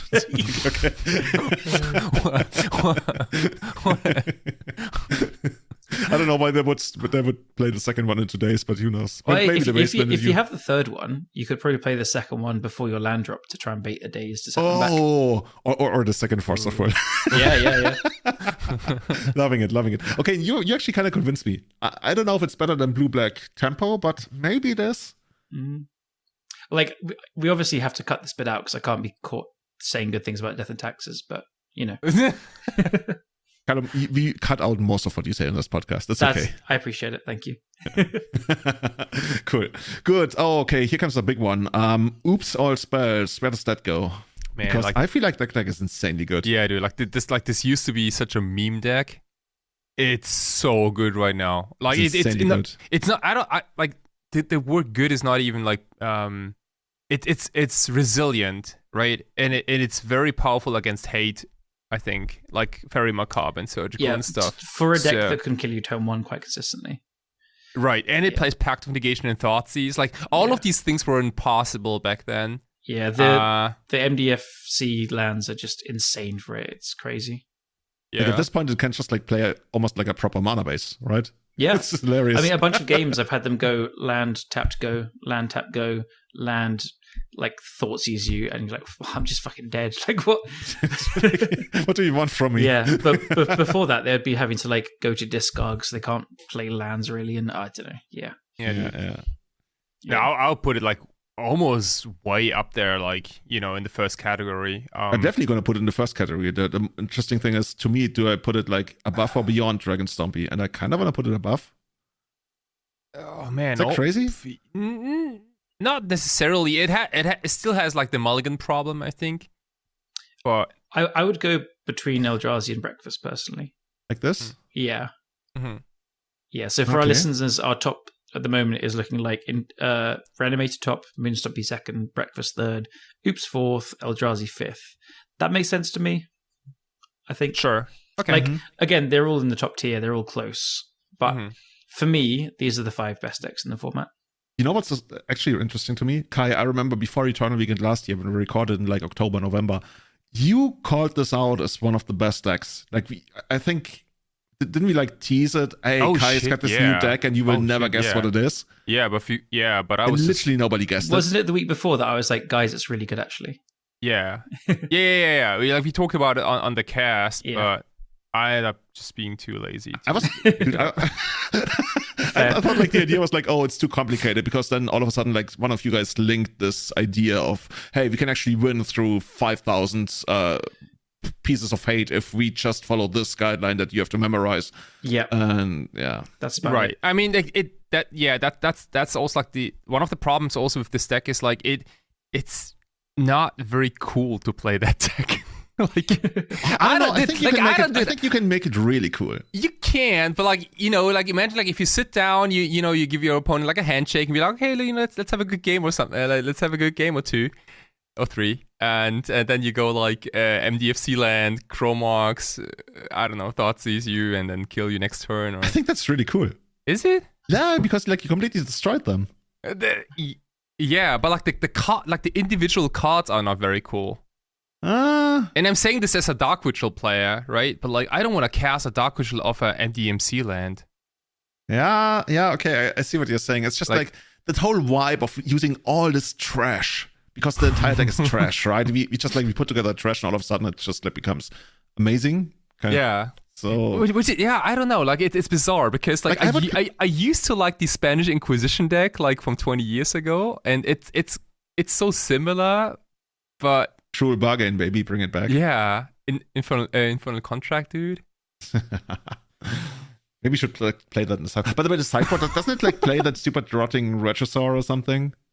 Oh, it can. You have so many options, man. Like you can play the Retrosaur. You can also play like Barrogoyfs, of course, or Goblin Charbelcher.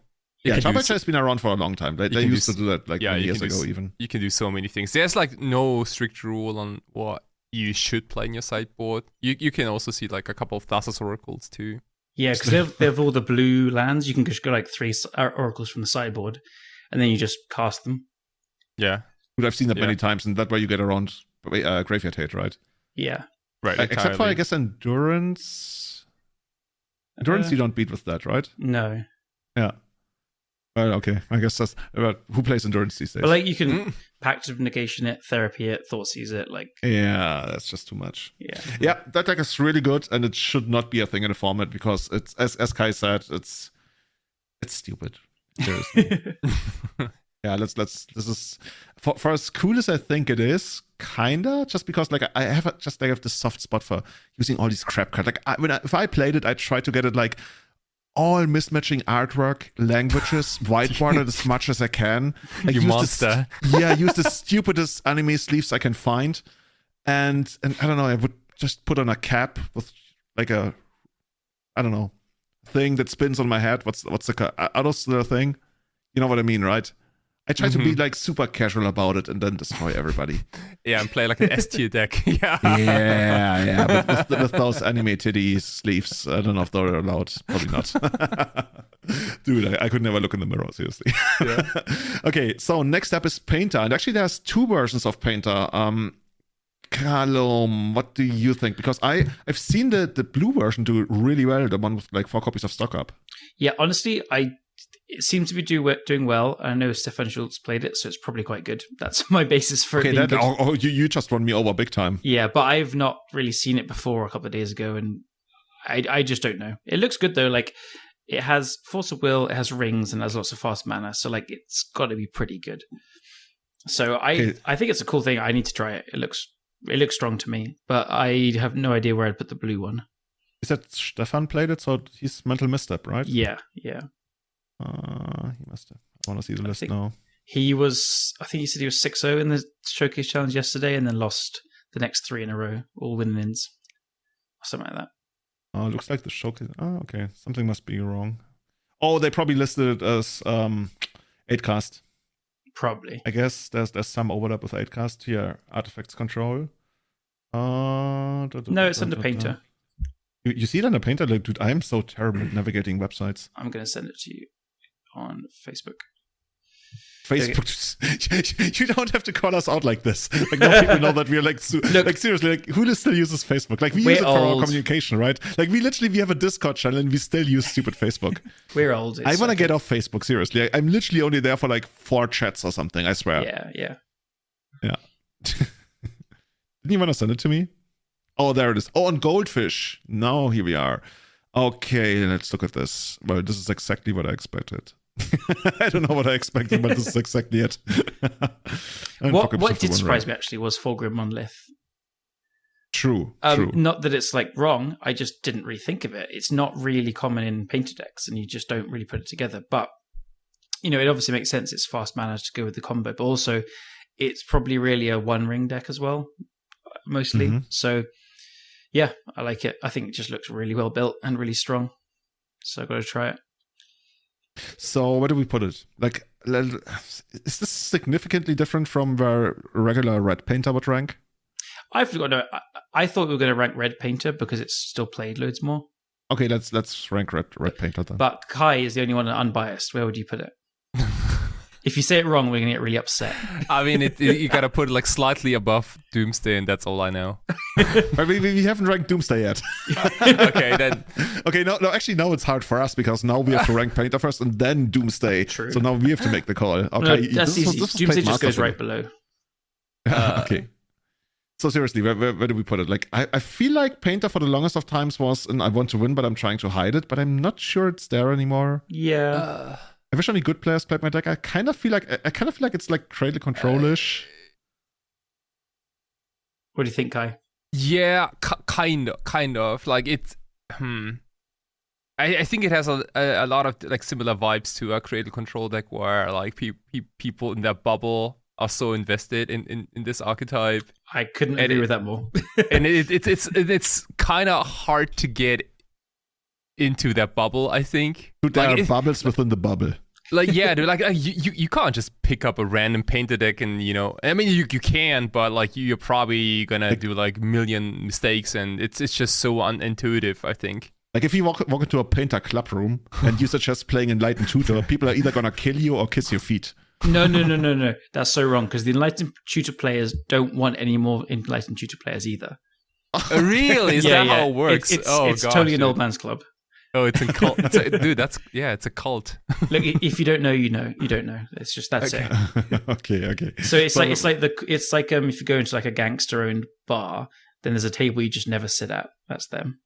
Right. This is where like the Magic players play. It's the Chickalina. It's the old person's table that you never sit at as a younger person. Okay, so you already know that you're not supposed to sit there, and if you try, like the waiters are going to stop you or something. Look, if you didn't tap Senses Divine top to draw a card and then weld it out, you don't even know what you're talking about. Exactly. Yeah, like that's the bullshit, right? And that's probably even the easy stuff. And you can never win. Yeah, because it was so long ago, you can't go back and do it. So. But one day, you won because you enlightened tutor for LED, and that won you the game. Yeah. And you drew it with top, of course. You know what was cool though? I do play Shot Kicking League sometimes, and I have a couple of times enlightened tutored for Phyrexian Dragon Engine, then grindstood myself. Ooh. That's so bad.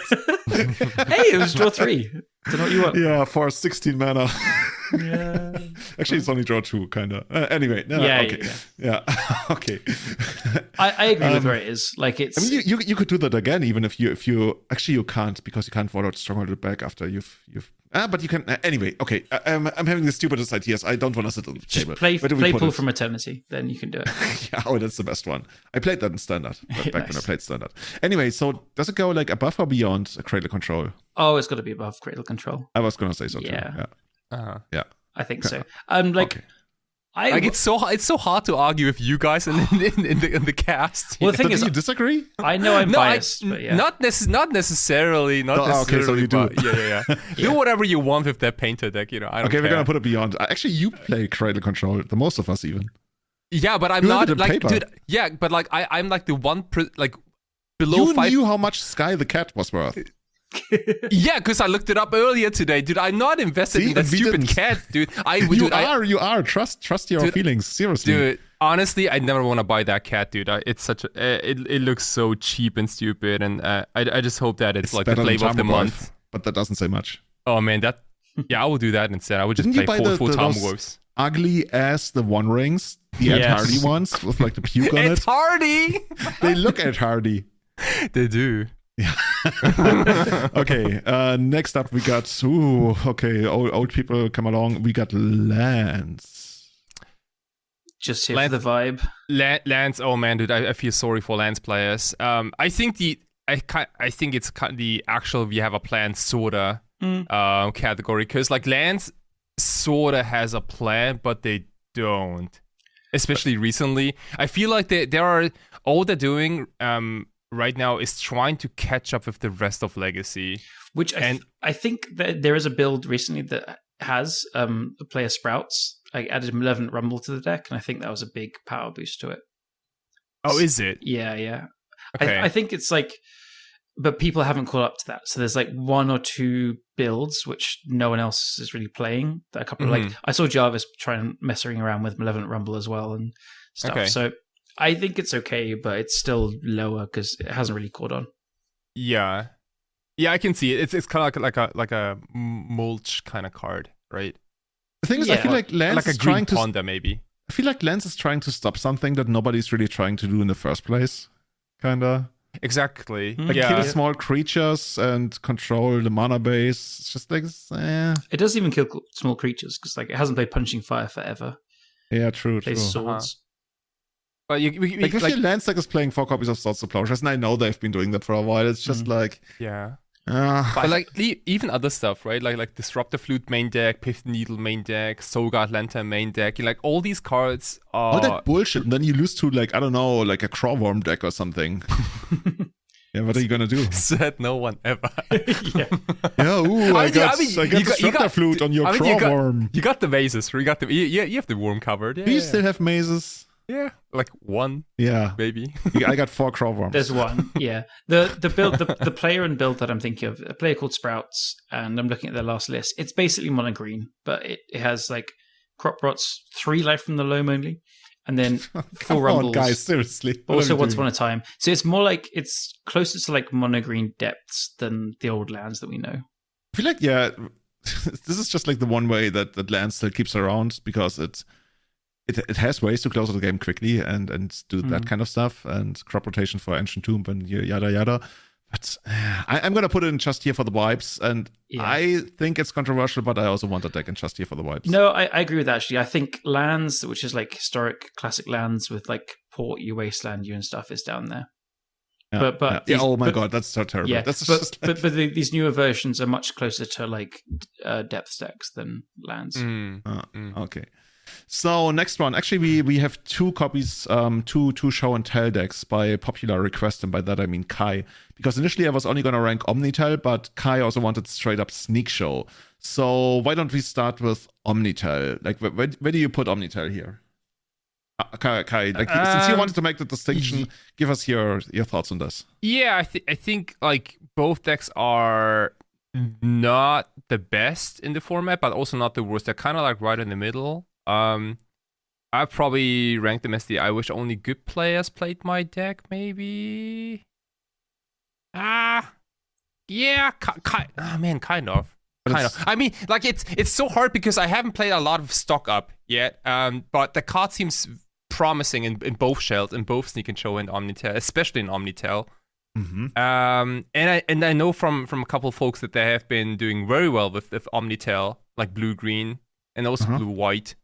So I have high hopes for this. This is why I was gonna rank the deck in the first place, because I've seen it do well recently-ish. Yeah. So I was gonna put it exactly here, like in I wish only good players played my deck, because I don't think it's like one of those decks that you pick to win. Yeah. You really want to win, but it's still.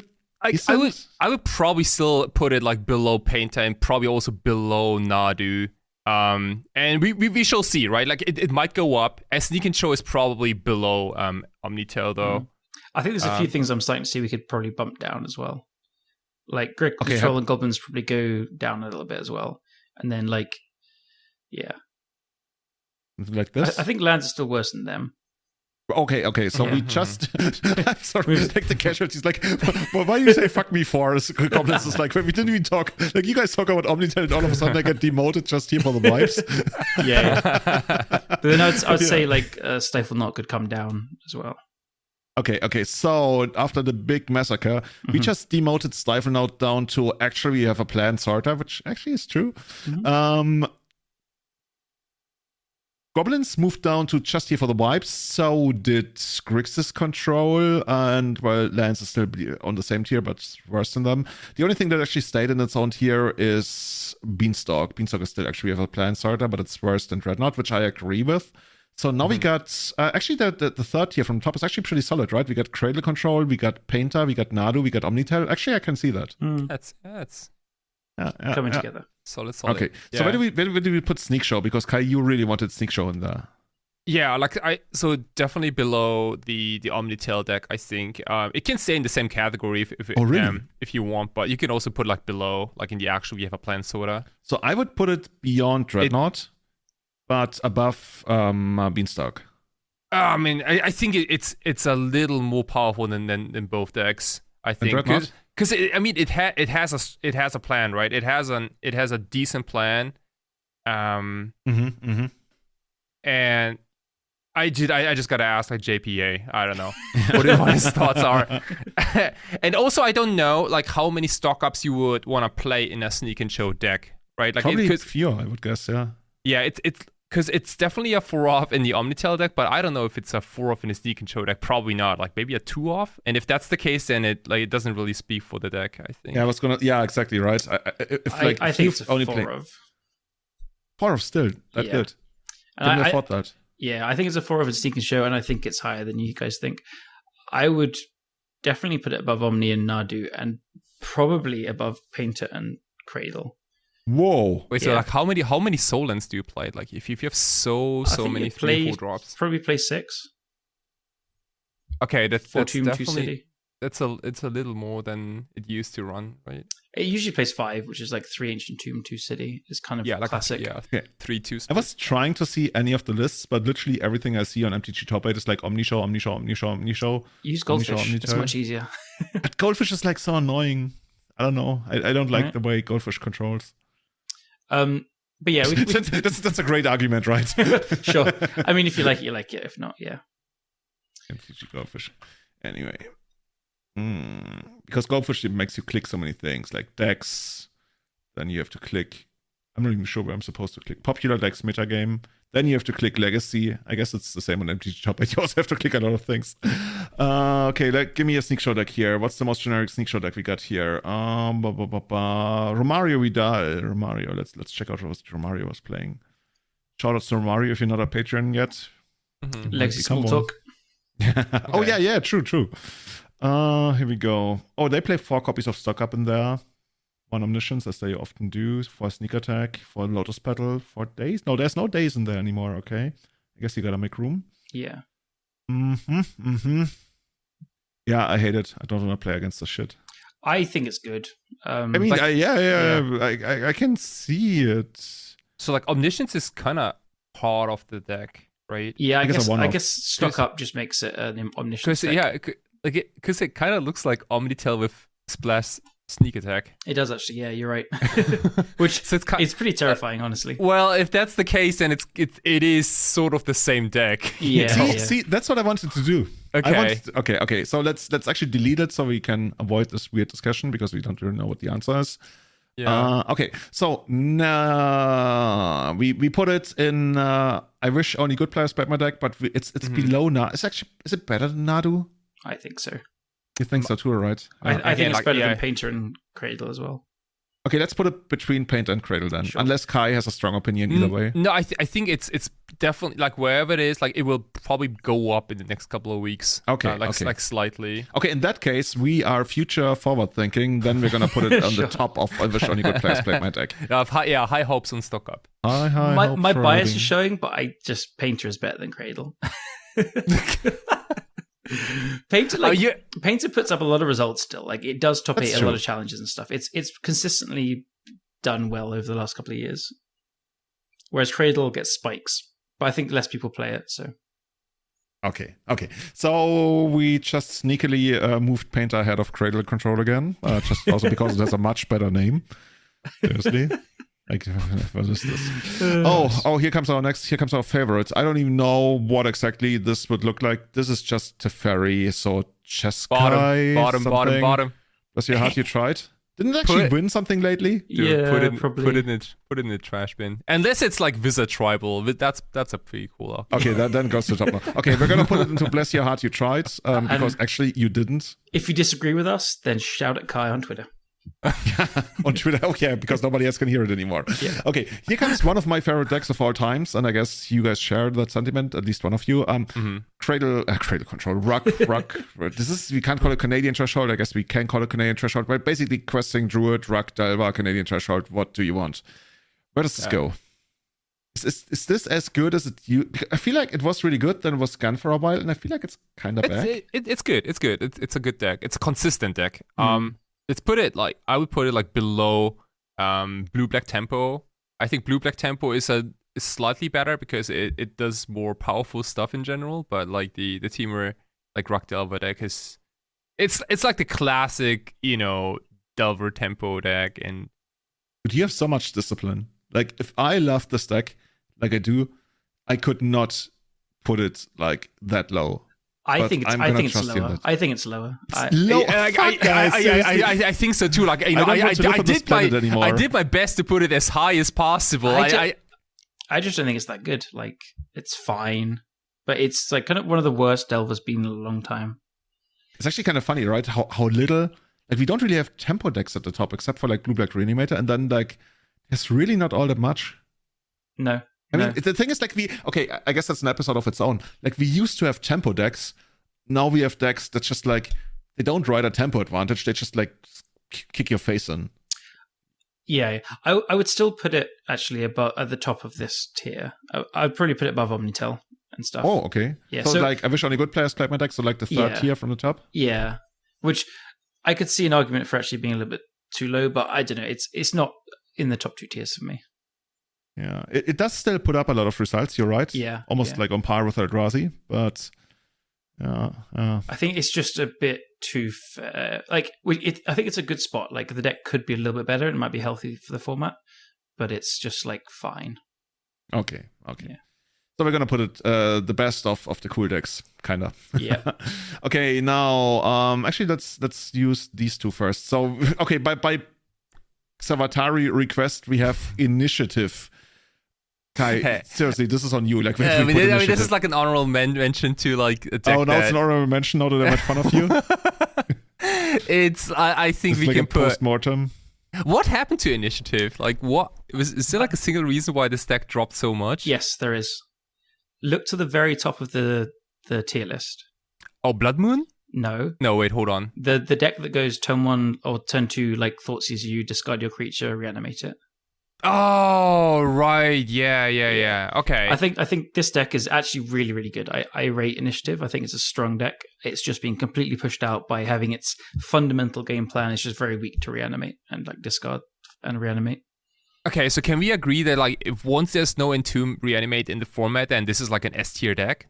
Not S tier, but I think it really shoots up to like probably top of A kind of tier. Wow. Yeah, I rate it. I think it's really powerful, but it just struggles with that. I don't know. Last time it was good. It kind of we've got some new cards since then, so maybe it's not like jumps up super super high. But if reanimate wasn't like so popular in the format, I would put it probably below. Like I'd put it in the second tier above Death and Taxes for me.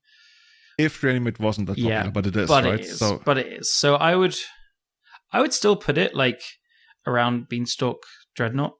Mm-hmm. Not the trash tier, but it's like it's still supposed to be. I mean, they have like, a plan. They have a plan, Yeah. right? It's just like sometimes games are lopsided, and yeah. you just don't get to do the thing.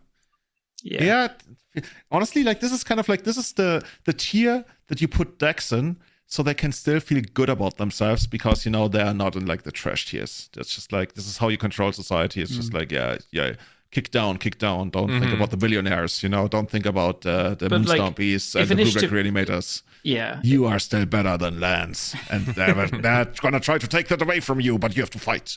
So vote for me. So I will keep Lance bad. Oh my God, this is... Anyway, coming back to Legacy. Yeah. I guess I can see that because that can still completely destroy you, and I think it's better than Beanstalk. I think I've said that many times today about many different decks. Yeah. I think this is right, honestly, between Dreadnought and then right through the middle of Initiative is where I make the cutoff between playable and unplayable decks in Legacy. Yeah, probably. Yeah, like I think Dreadnought is on the lower end as well, but yeah. Like it's a very loose term playable because, like, again, I'm looking at this, I'm like. I know that like Eli and the other Goblins players, like they do win a lot as well, but in the average person's hands, it's not great. Okay. Now I'm actually happy that we added this because I didn't have it on the radar. So penultimate deck to raid. That is the current version of Cloudpost. Where does that go? Okay, but this one is really difficult. I'm gonna say if Lucas is playing it, it's the top deck. If not, it's like a lot lower. That's true. Yeah. Lucas Mitton is a fake futurism. True futurism. Oh, fake futurism. He uses both names, so it's confusing. I know. Yeah. I want to go. I'm going to. I think hard. the deck is incredibly hard to play, but like I think it's so good. I'm going to go like top of the second tier above Mystic Forge. It kind of feels like Mystic Forge, right? Like it feels a different version of Mystic Forge. It's also the kind of deck that's like, yeah, fuck creatures. I'm just gonna like go like crazy big mana, whatever, and yeah. I think those two are on quite close power level. I think the post deck is a bit harder to play, but has like a higher ceiling if played better, and it's not as weak to hate. Like there's still hate that hits, of course, but Mystic Forge really doesn't like null rods and stuff. So I think post is just a little bit better than Forge. I mean, it still kind of falls to the Blood Moon effects, no? It has Besieges and Force of Vigors. I've never had a Blood Moon work for me. Oh man, dude, like yeah, because nobody has reps against this archetype. Like you just don't play against this deck. I've lost to it a lot. I was gonna say, like last time we talked about it in the Painter matchup, Callum was like, "No, so this is how it works." Yada yada yada yada. I have played it tons actually. And 4 times has been Lucas, or 5 times maybe. Dude, that's a single player, I know. But how many Legacy communities out there have a dedicated Cloudpost player in their play group? I've played against it a decent amount online though as well. I really have. Okay. Like I've probably got 20, 30 matches against it. Callum, you probably don't know. Kai, you probably don't notice because you always go like Doomsday, lol, win. Yeah, probably actually. It must be really easy for you, right?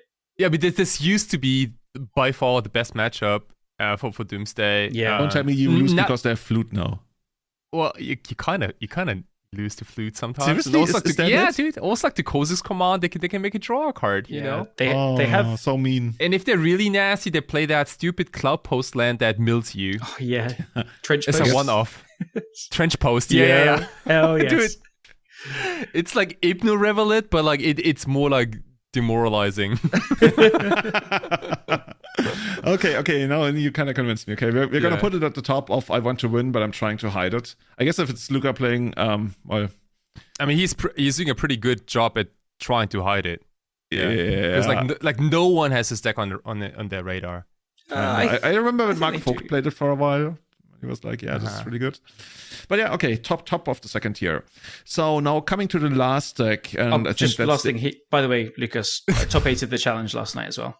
Of course. How many people top challenge. 8 at yesterday's challenge? 8 of them? Oh, like 80 people? It feels like every other Everyone top 8 it. Nice. Well, no, it was Newton and Death and Taxes splitting. Then, Futurism in 7th. Oh, dude, I just looked at one of the most recent challenges, and actually Sylvia Wataru is playing Blue-Black Reanimator. The Sky is Falling. Yeah, he's been streaming it for a bit now. Like, seriously, that means, like, Rock Diver is not good anymore. What can you do? Probably. Okay. So, coming to the last deck, where we got Doomsday, clearly the best deck in the format, except for, only when good players play it, of course, but... Kai, I think this is your main deck. What did I say? Slightly below Painter. Did I say that? Well, I mean, based on our record, yeah, slightly below Painter. Based on our record, 100%, and it's actually kind of accurate, no? Yeah, but you also think it's that Cradle Control... Oh, it's definitely, it's like by miles better than Cradle Control, I think. Okay, that makes it very clear then that Painter is supposed to be ahead of Cradle Control. Just by power of, I don't know, there's some mathematical, thing. If you think that Doomsday is worse than Painter, but you feel like Doomsday is better than Cradle Control, then you can't make the argument for Cradle Control being better than Painter. I think where it is, it looks right to me. Yeah. So dear listeners, on the other hand, there are I have games with Doomsday where I'm like, dude, like this deck just feels absolute invincible. Where you have like a turn 1 or turn 2 Doomsday with like force backup, and you did that against me and you lost. I was gonna finish the sentence, and there's like nothing my opponents can do about it. Sorry, except for win. Except for win. Oh man, dude, it also feels like so bad to be like on. It feels like so bad to be like a 1 tier below Death and Taxes. It just breaks my heart so much. Yeah, I don't know. Okay, so I think like. Looking at this entire list, shouldn't we? Okay, let's go quickly over all the tier lists. Yeah, let's read out because people are listening.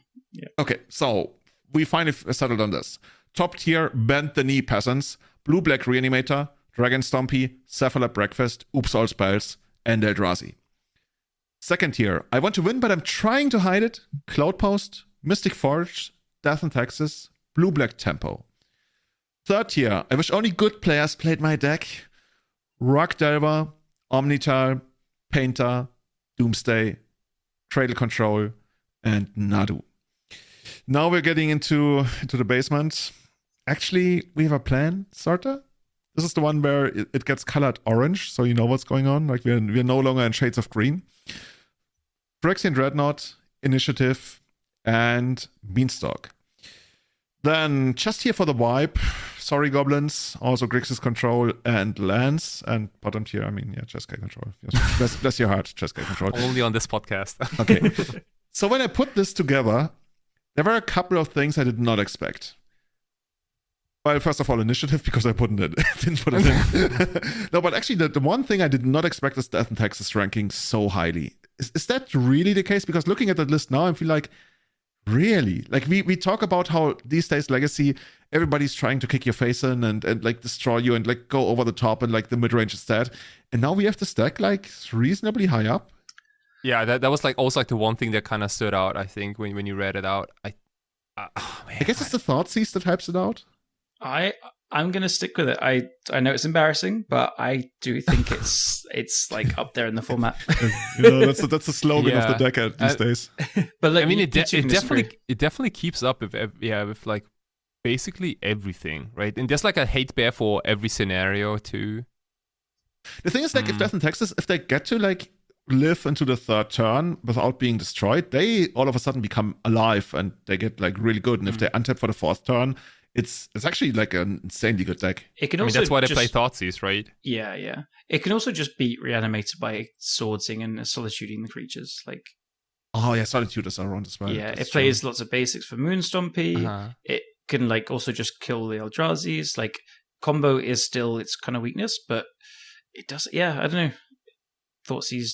I know it's just 4 Thoughtseize in an 80 card deck, but the White Orchid Phantoms killing lands from Oops as well can be quite relevant sometimes. It just that kind of so cool. Yeah, I just think, and then the people build the sideboard always very well for D&T. In my opinion, it's always just 15 anti-combo cards. I want to say, generally speaking, Death and Taxes is one of the most well-built decks in Legacy, and has always been for most of the time. Like back then, when we had like all the Danes working on it and giving us these really cool builds. And there's always a couple of driving force of a bunch of good players, isn't there? Yeah. So I'm sticking with it. You guys can bump it down if you want, but this is I feel like it's around here. I mean, we can probably agree that Death and Taxes, like in comparison to all the other decks in the first 2 categories, has the weakest game plan, but it can sort of adapt and react to all the decks in the first 2 categories pretty well. Are you saying it's a control deck?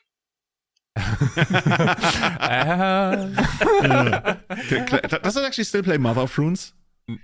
Dude, I don't know. I don't think so. The latest list doesn't, and I was gonna say, because when I put in the thumbnails for the different decks, I automatically put a Mother of Runes, and I was like, wait a minute, but then I didn't change it. No, that's a new word development, and I just don't even know if it's like a common thing. I'm trying to look at some lists, but I mean, because you can also like flicker something in response to a removal spell. Like, I would say it looks like they're not playing Mother Runes, but I would say that's a big metagame thing where, like, if you look at the top decks, like, it's terrible against Reanimator, it's good against Moonstompy, it's bad against Cephalo Breakfast, bad against Oops, bad against Eldrazi, bad against Cloudpost, bad against Forge, good in the mirror, and okay against Blue Black Tempo. So it's pretty bad into the top of the meta. So if all of a sudden, like, you know, Delvers and mid-range and control decks come back, yeah, she might come back.